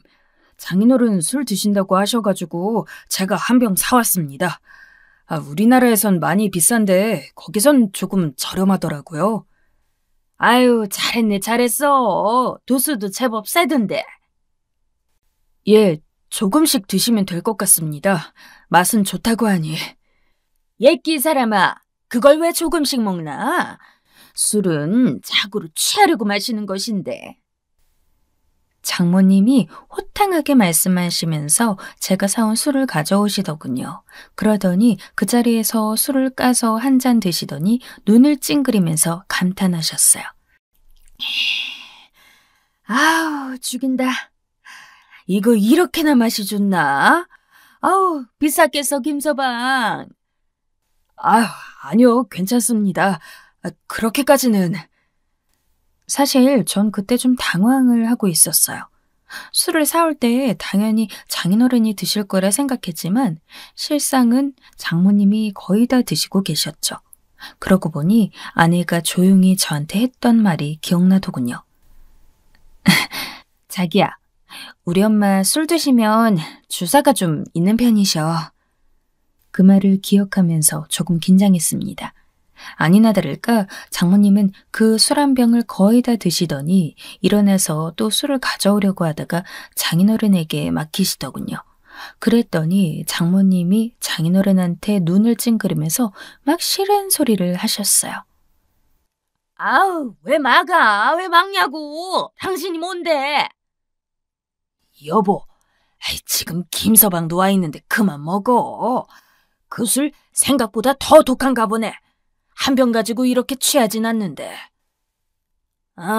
술? 독하고 맛있었지. 아주 좋았어. 김서방, 최고야. 장모님은 걸음도 비틀거리셨어요. 사실 제가 사온 술이 정말 도수가 높은 편이어서 아마 드실 때도 식도가 다 들어가는 것 같았을 텐데 용케도 한 병을 다 드셨더라고요. 곧 바깥에서 음식을 추가하고 있던 아내가 급히 들어와서 장모님을 데리고 나갔어요. 장인어른은 어깨를 으쓱하며 고개를 저으셨죠. 아니, 원래 좀 술을 마시면 저래. 우리 식구가 원래 술을 잘 먹기도 하는데 뭐 술 취해서 하는 행동 정도야 이해하게나. 예, 물론입니다. 사실 저희 집은 다혈질이긴 해도 술은 거의 안 마시는 편이라서 좀 이해는 가지 않았어요. 어차피 같은 행동인데 주사를 했다고 해서 용서가 되는 것도 아니잖아요. 하지만 장모님이 그러신다는데 저한테 특별한 일이 없다면 굳이 흠잡을 것도 아니었으니까요. 저는 그냥 그러마하고 고개를 끄덕이고 말았습니다.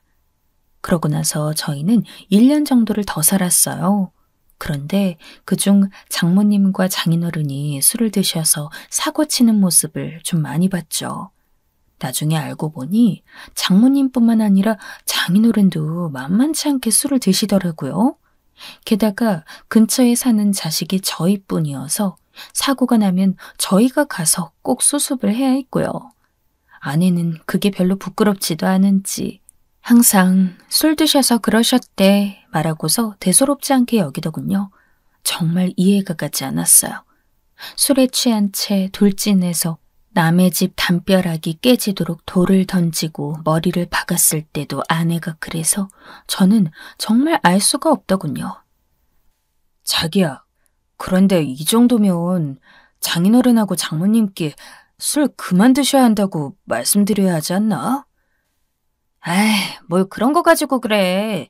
옛날에는 차 사고도 냈는데 이 정도면 그냥 담벼락만 물어주면 되잖아. 아니, 그래도 장모님 이번에 다치셨잖아. 곧 나을 거야. 우리 엄마 맨날 그랬어. 아유, 술 취했는데 그 정도야 할 수 있지. 심신미약 몰라? 심신미약. 와, 그 말에는 정말 골이 띵하더군요. 이 정도면 장인어른 장모님이 대체 어디까지 술을 마시고 사고를 칠지 알 수가 없었어요. 그런데 그러던 중 저희가 결혼 1주년이 되었습니다. 저희는 우리끼리 1주년 결혼기념일을 축하하는 것보다 어르신들을 모시고서 하는 게 어떠냐는 말을 하고 양가 부모님을 초청했죠.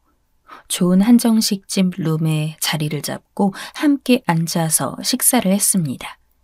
그래도 기특하구나. 1년 지난 결혼기념일 너희들끼리 데이트를 해도 되었을 텐데.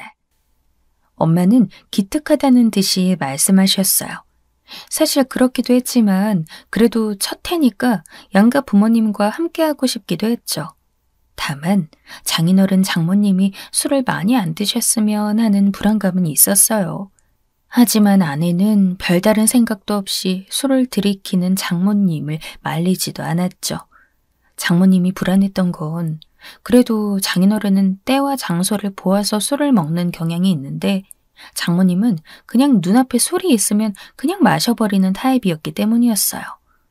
장모님은 음식도 술도 맛있다면서 신나게 먹고 마셨고 저희 부모님도 음식은 맛있게 즐기셨습니다. 그런데 점차 장모님이 술에 취해가는 게 눈에 보이더라고요. 저는 불안해서 얼른 먹고 자리를 파해야겠다 생각했는데 장모님이 눈이 이미 풀려 있었어요.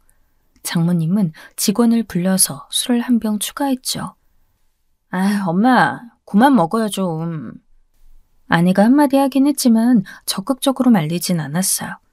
제가 말려보려 했지만 씨알도 안 먹혔고요. 기어코 한 잔을 더 마신 장모님은 풀린 눈으로 저희 엄마를 쳐다보시더니 다 풀린 혀로 이러시는 겁니다. 와, 근데 있죠 사부인. 내가 처음 만났을 때부터 생각을 했는데 말이죠. 엄청 세게 생긴 거 알죠? 응? 네? 엄마는 장모님이 심하게 취했다는 사실을 눈치챘는지 어색하게 웃었어요. 그러고 저하고 아내에게 눈짓을 했는데 제가 미처 말리려고 일어나기도 전에 장모님이 희죽희죽 웃으면서 이러시는 겁니다. 사부인은 엄청 세게 생기고 사돈어른은 엄청 약해 빠지게 생겨가지고요. 무슨 말인지 아시죠? 저 사부인 지금 많이 취하셨는데 아유 남편 잡아먹게 생겼어요 딱. 어떻게 이렇게 만나셨대 정말. 그렇게 말하고서 장모님이 깔깔거리며 웃으시더군요. 저는 그 순간 머리에서 피가 죄다 빠져나가는 기분이었어요. 엄마의 눈빛이 빡친 눈빛으로 바뀌는 것을 목격했거든요. 그 와중에 아빠는 눈치 없이 허허 웃으면서 상황을 보고 계셨고 아빠의 얼굴까지 본 엄마는 완전 열이 받았어요. 야이! 엄마 잠깐만. 어머님, 지금 저희 엄마가 너무 취해서. 야, 시장 바닥에서 굴러먹게 생긴 년이 개념없이 말을 함부로 해? 엄마, 지는 개똥 같은 얼굴인 주제에 뭐? 남자를 잡아먹게 생겨? 어머님. 어디 진흙바닥에서 주워온 구겨진 휴지같이 생긴 게, 젖은 휴지 뭉쳐놓은 것 같이 생긴 게. 엄마는 정말 길길이 날뛰었어요. 아빠는 물색 없이 웃고만 계시다가 그제야 뭔가 일이 잘못된 걸 알겠는지 슬금슬금 눈치를 보며 엄마를 말리려고 했죠. 하지만 도리어 엄마에게 빽 한 소리를 듣고는 목을 움츠리셨어요. 그날 정말 어찌나 양쪽을 말리느라 고생했는지, 어떻게 식당을 나와서 어떻게 돈을 내고 운전해서 각자 집에 부모님을 모셔다 드렸는지도 기억이 안 나요. 저는 제 엄마 아빠를, 아내는 장인어른과 장모님을 모셔다 드렸죠. 다음 날이 되어서야 저는 집으로 들어갈 수 있었고 집에는 아내가 있었어요. 먼저 들어와 있던 아내는 화가 난 얼굴이었죠. 아니, 어머님 대체 어떻게 그런 말씀을 하실 수가 있어? 뭐? 아무리 그래도 술 때문에 그냥 좀 우리 엄마가 실수한 걸 가지고 멀쩡한 정신이신 분이 그렇게 심한 말씀을 하시면 어떡해. 피곤해서 축 처져 있었지만 저는 그 말을 듣고 그냥 넘길 수 없더군요. 자기야, 먼저 시작한 건 장모님이야. 진짜 너무 심했잖아. 남자 잡아먹게 생겼다는 게 대체 무슨 말이야?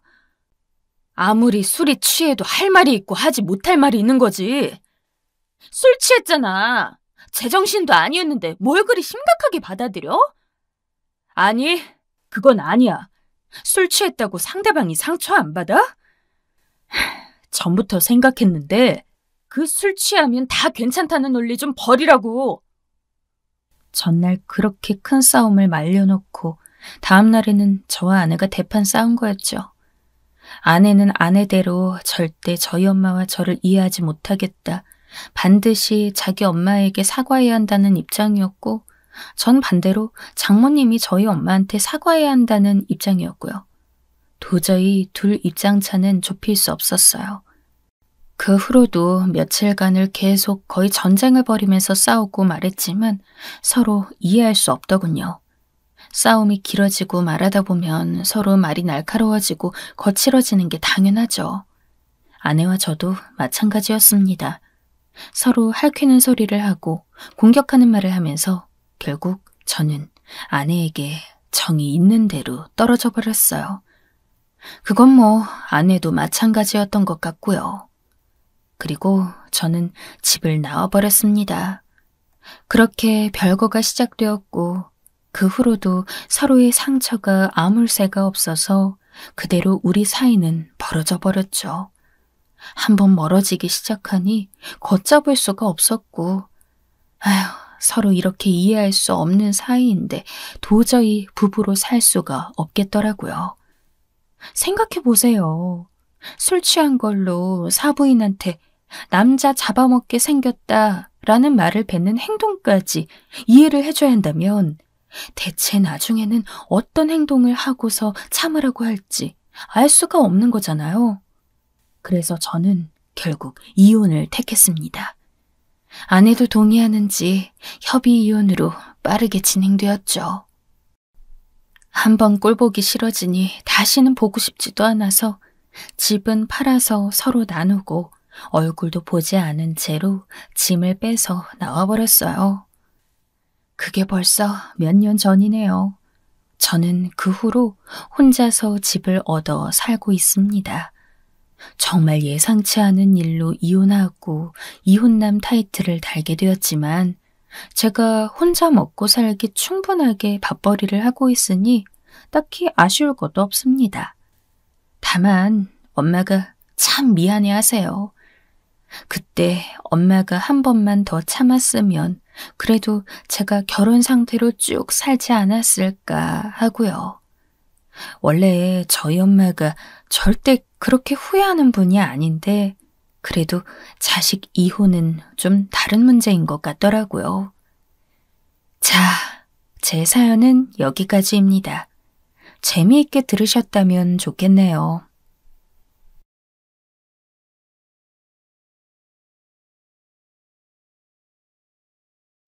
안녕하세요. 아직 머리 벗겨지려면 한참 남은 중년 남성입니다. 아내와 처음 만났을 땐 풋풋했던 새내기 직장인이었는데 벌써 세월이 꽤 흘렀네요. 이제는 부정할 수 없는 중년 나이에 접어들었어요. 사랑하는 여자 쟁취해내서 결혼까지 꼬리냈으니 남자로서 성공했다고 생각합니다. 분명 두 사람이 합심해 만들었는데 제 유전자만 강하게 받아서 태어난 것 같은 외모를 지닌 두 아이의 아빠이기도 합니다. 애들 태어난 뒤로는 삶을 대하는 자세, 사고방식부터가 달라졌던 것 같아요. 그 이전보다 훨씬 열심히 살기 시작했죠. 그리고 또 소개할 가족이 있는데요. 저에게는 처제 한 명이 있습니다. 제 아내가 아주 각별하다 못해 끔찍하리만치 아끼는 세상 단 하나뿐인 여동생입니다. 그런 자매를 전 처음부터 이해하지 못했어요. 보다 보니 적응한 것이지 이해를 한 건 아닙니다. 저는 형이 한 명 있거든요. 솔직히 형제애가 대단하진 않습니다. 그나마 저에게 처음 조카가 생겼을 때 남의 애기보다 예쁜 걸로 봐서는 혈육이란 게 확실히 다르긴 하구나 이 정도를 느꼈었죠. 아내가 자기 여동생인 처제에게 유별난 것에 나름의 이유가 있긴 했어요. 일단 아내는 책임감 강한 집안의 장녀이기도 했거니와 장인어른 돌아가시고 장모님께서 편찮으신 이후로 나이 터울이 큰 편인 동생을 책임져야 한다는 마인드를 갖게 된 것 같더라고요. 그리고 또 돌아가신 장인어른께서는 예전에 저희 아내만 유독 챙기시고 처제는 등한시하셔서 집안 내 차별이 있었다고 합니다. 그 때문에도 아내가 미안한 마음에 처제를 아끼고 위하는 게 생겨난 걸 수도 있겠어요. 하여튼 아내에게뿐만 아니라 저에게도 하나뿐인 처제, 바로 이 처제 때문에 저희 집이 정말 롤러코스터 일상들을 보내왔습니다. 생각보다 이른 나이에 결혼을, 그것도 빠른 진행으로 하고 말았던 처제는 꼭 그만큼의 속도로 이혼을 했습니다. 이혼 사유는 극심한 성격 차이였어요. 아이 낳고 잘 사는 줄로만 알았는데 많이 놀랐죠. 돌잔치 준비한다 만다 하는 소식이 없길래 좀 늦는다 했더니만 뜬금없이 이혼 소식을 전해왔습니다. 실상 이혼을 당한 것에 가까웠죠. 갓난 아들을 주고 온 것까진 그렇다 치는데 돈 한 푼 챙기지 못하고 쫓겨난 것에 전 그것이 현실적으로 화가 나더군요. 제가 그때 업무적으로 너무 바빠서 회사 일에 치중하느라 상황을 들여다보고 참견하지 못했던 것이 후회됩니다. 어쨌거나 처제가 너무 힘들어 보여서 따끔한 말 한마디 하지 못했죠. 요양원에 계시던 장모님이 처제 이혼 소식에 얼마나 가슴 들끓어 하셨는지 모릅니다. 아내의 요청에 따라 처제는 저희 집에 머물고 있었는데요. 오래된 아파트에서 신혼 때부터 살다가 신축 아파트로 평수 넓혀 이사 간 지 몇 달 안 된 시점이었고, 그래서 처제에게 공간을 너끈히 내어줄 수 있음이 다행이라 생각하고 있었습니다. 처제 생각 좀 정리하고 장모님 뵈러 다녀오고 저희 아내랑 둘이 시간도 갖고 그러기를 2주가 지났습니다. 어느 날 아내가 늦은 밤중에 잘 준비 다 하고 누웠는데 저한테 간곡한 부탁을 해왔어요. 바로 처제랑 이대로 같이 살면 안 되냐는 것이었죠. 경악한 저는 단박에 거절했습니다. 제가 거절을 하며 내세운 이유는 처제가 너무 불안한 사람이기 때문에 어린 우리 애들에게 안 좋은 영향을 끼칠 수 있다는 것이었어요. 그리고 아내는 반대로 처제가 그만큼 불안한 상태에 있기 때문에 우리가 가까이서 지켜봐줘야 한다고 했습니다. 아니, 안 돼.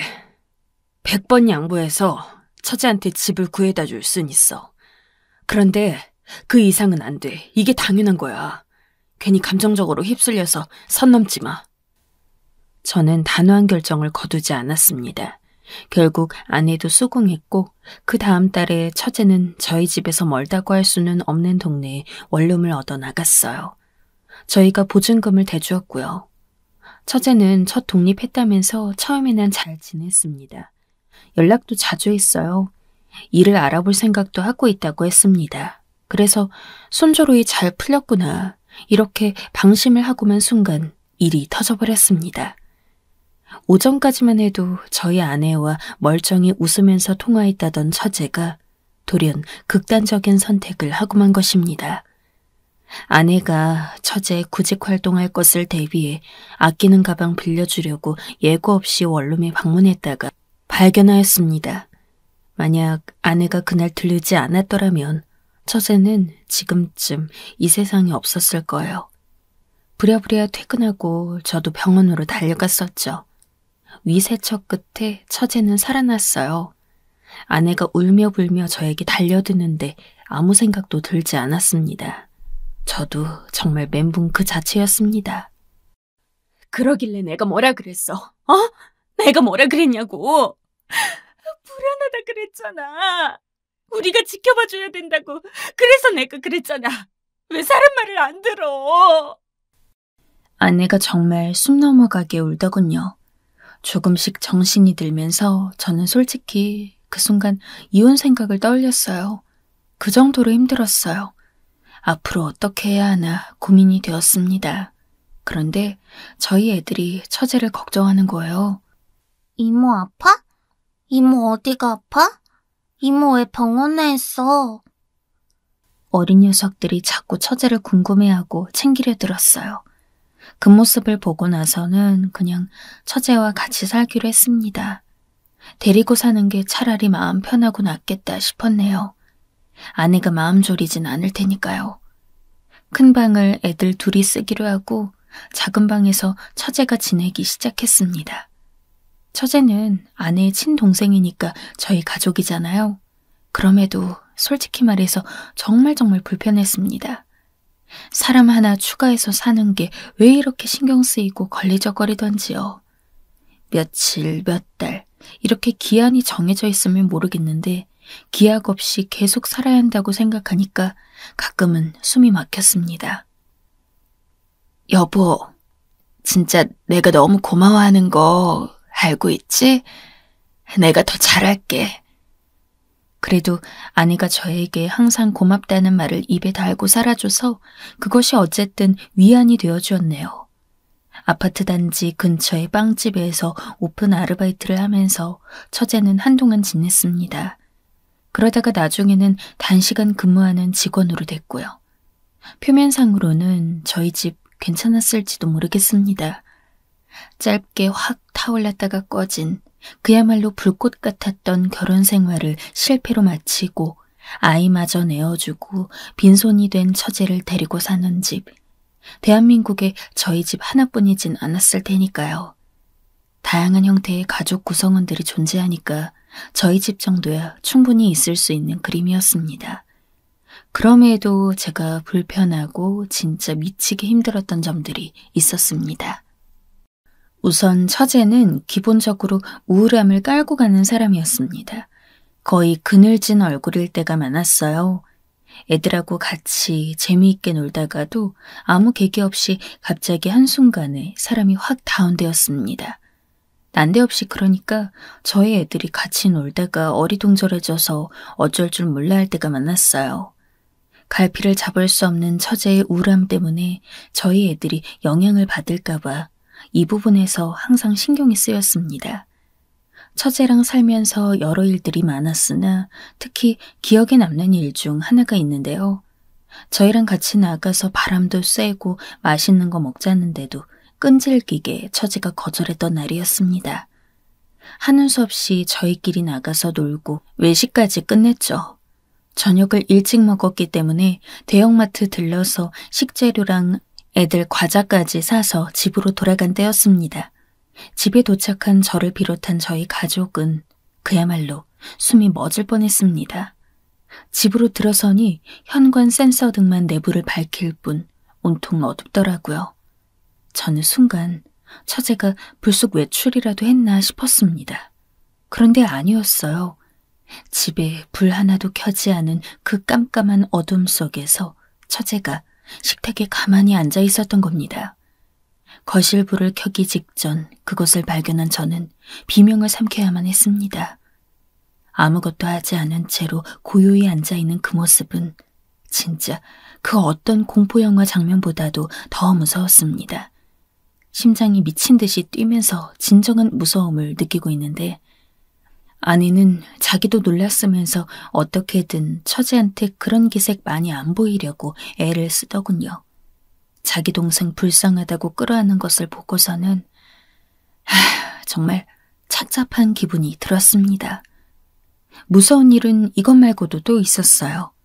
처제의 우울함이나 기행 같은 것에 상당히 익숙해졌다고 생각하며 지낼 무렵의 시기였습니다. 이때 아내가 며칠 처제 방에서 같이 잔 적이 있었죠. 둘이서 같이 자고 사흘째였나 나흘째였나 처제가 저 혼자 TV 보고 있을 때 슬그머니 옆으로 오더니 형부, 저 좀 도와주세요. 언니가 너무 걱정돼요. 뜬금없는 소리를 하는 거예요. 제가 깜짝 놀라서 무슨 일이냐고 했습니다. 그랬더니 처제가 하는 말이 아내가 자기랑 침대에 같이 누워서 자려고 하면 어둠 속에서 자꾸 귓속말을 건다는 겁니다. 잠이 들려고 하면 아내가 자기 귀에다가 짧게 말을 뱉어서 그 때문에 쉽게 잠이 들 수 없다고 했어요. 그래서 아내 보고 하지 말라 그랬더니 아내는 그런 적이 없다고 발뺌했다는 것이 처제의 이야기였습니다.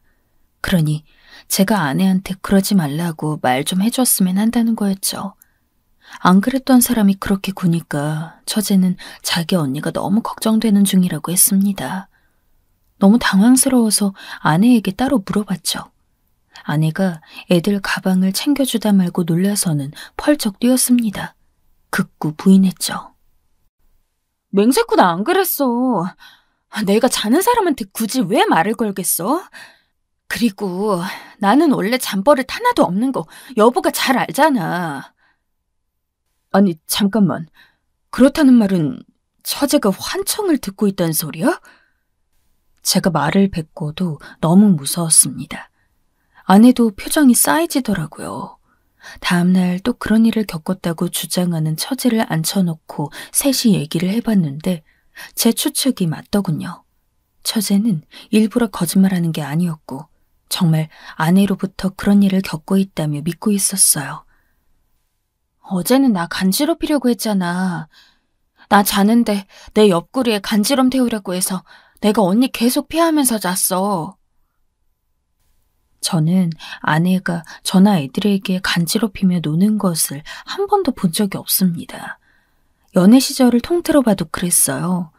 아내도 옆에서 아연실색을 하고 고민으로 수심이 깊어 보이는 처제의 모습에 진짜 소름이 돋아났습니다. 정신과 진료를 안 받게 할 수가 없었어요. 이 사건을 계기로 처제가 정신과 처방약을 꾸준히 먹게 됐죠. 그런데 약을 먹으면 영혼이 빠져나가는 것 같다며 그런 주장을 해대서 저희가 복용시키느라 애를 좀 썼습니다. 만약 처제가 혼자 지냈다면 제대로 된 진료를 받는 것이나 꾸준히 약을 복용하긴 어려웠을 것 같네요. 아내와 처제가 둘이 며칠간 같이 잤던 이유는 장모님이 자꾸 하셨기 때문입니다. 처제가 죄책감이 든다면서 무척 괴로워했어요. 엄마 미안해요. 좋은 모습 못 보여드렸는데 돌아가시기 전에 나 잘 사는 거 못 보여드려서 너무 미안해서 어떻게 해야 할지 모르겠어. 장례식장에서 구슬프게 울며 중얼거렸던 처제는 한참을 그러다가 돌연 발광하기도 했습니다. 나 성공하는 거 보고 가야지. 왜 가? 왜 먼저 가? 이러면 나 억울해서 어떻게 살라고. 엄마, 일부러 그랬지. 내 인생 더 비참하게 만들고 싶어서 일부러 죽은 거지, 맞지?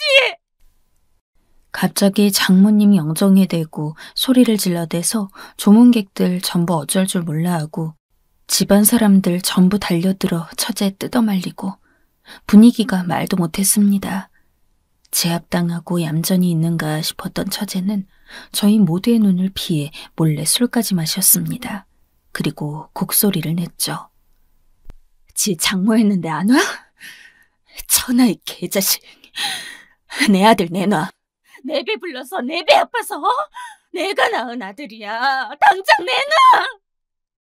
전 남편에 대한 원망을 쏟아내며 우는 처제를 달래느라 장모님을 향한 조문은 잠시 뒷전일 정도였습니다. 장모님을 떠나보낸 후유증으로 처제가 심각한 감정의 기복을 보였고 특히 밤에 불안해하는 것 같아 아내가 며칠 함께 잤던 것이었죠. 저희 애들한테 정신적으로 온전하지 않은 이모니까 이해해야 한다고 얼마나 많이 가르쳐주고 일러주었는지 모릅니다. 한창 정서적으로 발달하고 클 나이인 애들에게 부정적인 영향이 많이 갔을까봐 매사에 신경이 쓰였고 마음 또한 아팠습니다. 그래도 처제랑 같이 살 수 있었던 점은 처제가 자기 조카들을 진심으로 아끼고 사랑해 주었기 때문인 것 같네요. 애들한테는 항상 잘하려고 노력하는 게 보였어요. 그리고 저희 애들을 보면서 자기 아이를 그리워한다는 것도 알 수 있었죠. 어쩌겠어요. 제가 엉망인 사람인걸요. 이렇게 불안한 사람이 엄마인데 어떻게 자식을 제대로 돌보고 키울 수 있겠어요.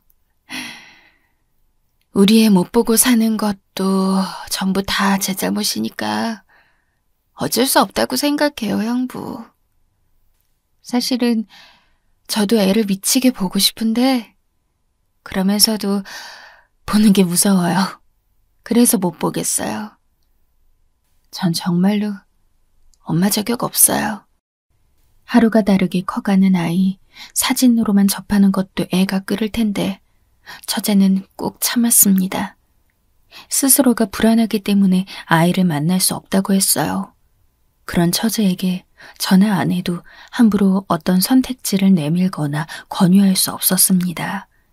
저희도 누구보다 처제의 상태를 잘 알기에 모자가 만나며 지내는 것이 어쩌면 아이에게 해가 되는 길일 수도 있다는 생각은 했거든요. 사실상 정신질환자인 처제와 한 집에서 사는 것이 저도 진절머리가 날 때도 많았지만 저희 애들과 놀아주고 상대해주면서 처제가 즐겁게 웃거나 할 때마다 측은지심 또한 함께 들었습니다. 정신 상태가 좋지 않은 스스로의 상태를 잘 알면서 그것을 슬퍼하는 처제가 안타깝게 느껴졌어요. 못난 엄마라서 책임지지 못한 아이를 향한 사랑까지 조카들에게 주고 싶다면서 늘 저희 애들한테는 좋은 모습만 보여주려고 했죠. 같이 살면서 초반에는 처제도 많이 헤맸고 저희 애들도 너무 어릴 때였으니까 애로사항들이 많았지만 시간이 흐르면서 관계가 더 나아졌습니다. 처제가 용기를 내어 아내의 지인이 주선해준 빵집 아르바이트를 다니기 시작한 후로는 더 진전이 있었고요.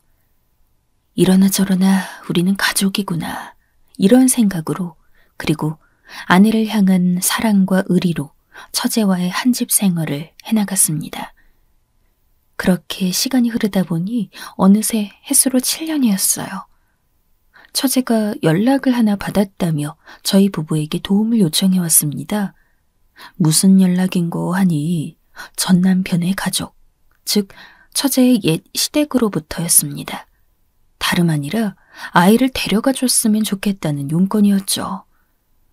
처제가 갑작스레 이런 제안을 빙자한 통보를 받고 어떻게 해야 할 줄을 몰라서 저희를 불러던 것이었어요. 갑자기 아이를 맡기려는 이유를 물어봤는데요. 답변을 듣고선 소스라치게 놀랄 수밖에 없었네요. 전 남편이 죽었다는 겁니다. 지난달에 교통사고로 세상을 떠났다고 그렇게 알려주더군요. 왜 장례식 때 연락 안 했냐면서 어떻게 그럴 수 있냐면서 처제는 발작하며 울부짖었습니다.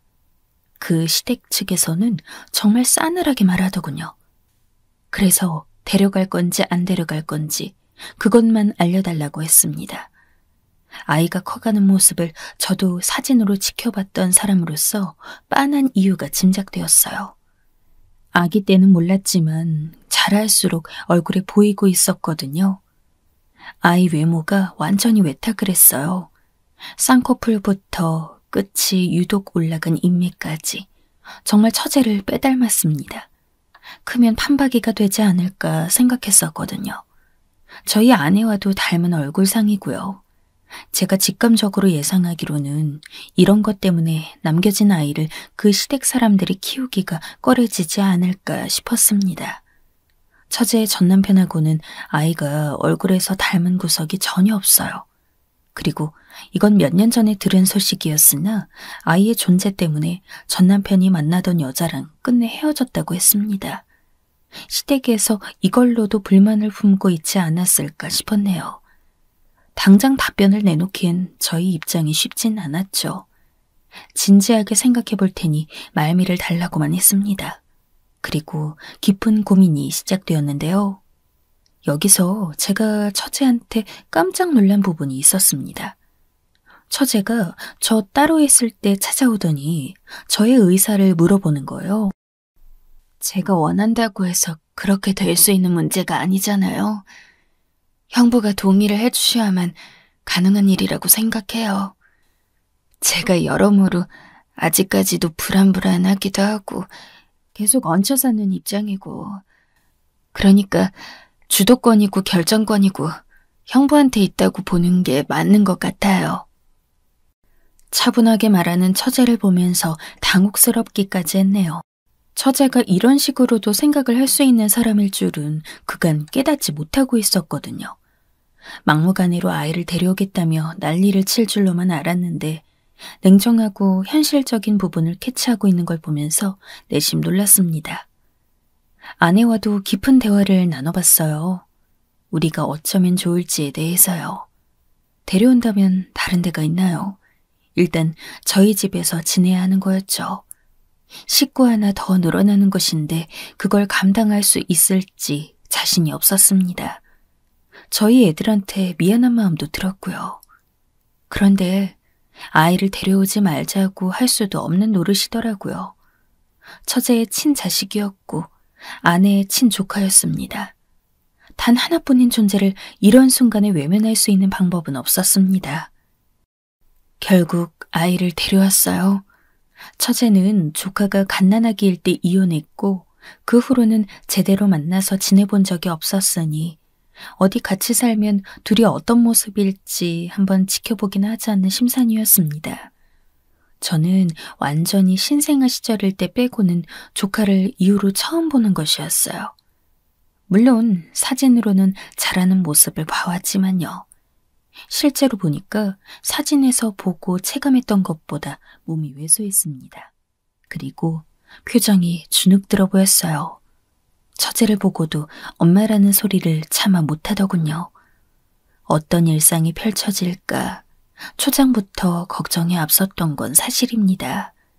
그런데 이게 무슨 일이랍니까? 생각지도 못했던 놀라운 일이 펼쳐지기 시작했어요.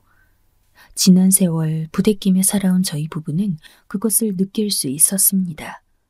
바로 처제가 자기 아이랑 살면서부터 변하기 시작한 겁니다.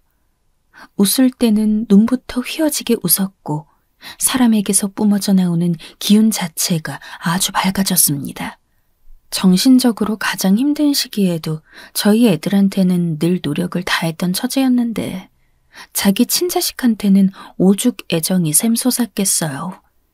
아이한테 궁금한 게 많았는지 매일을 이것저것 물어보는 모습이 보였는데 그럴수록 점점 더 밝아지는 게 느껴졌습니다.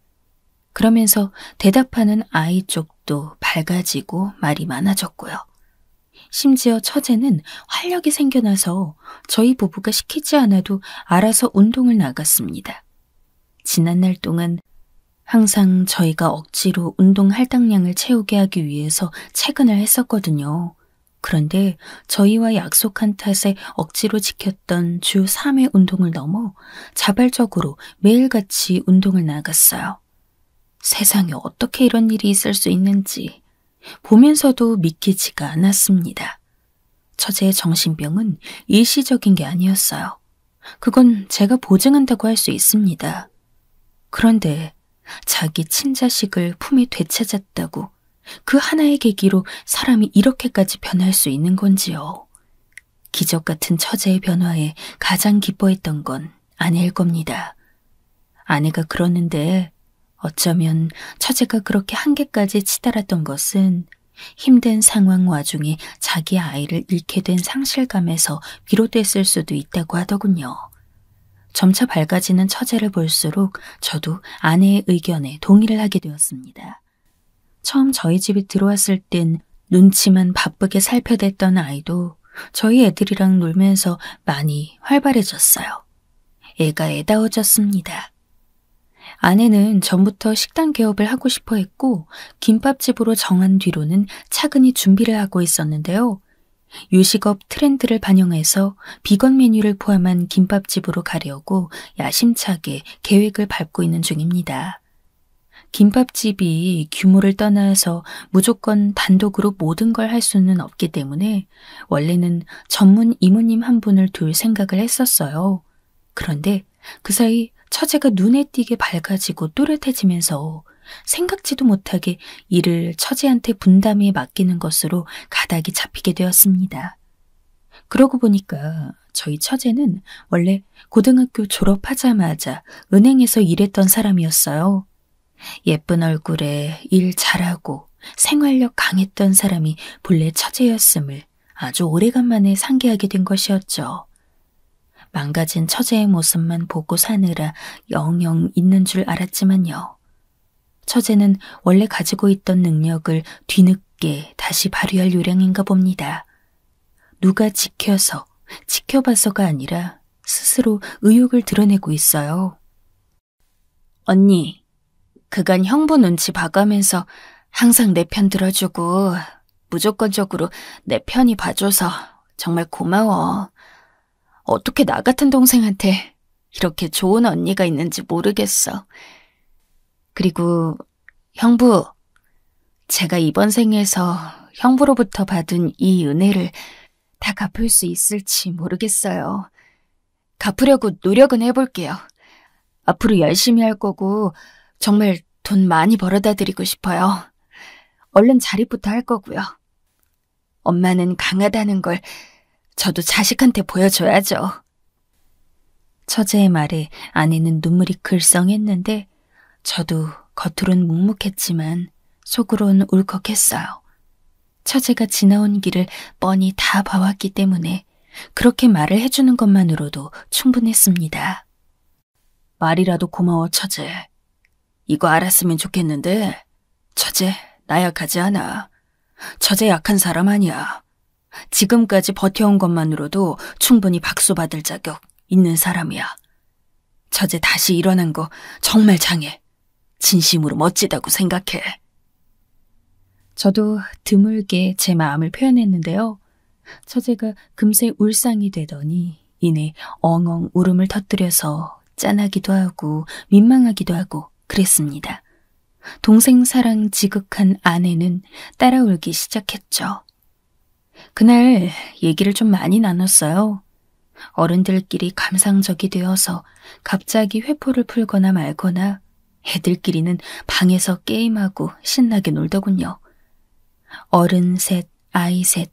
저희 집은 머지않아 형태가 바뀔 것 같아요. 처제가 독립을 선언해 둔 상태니까요.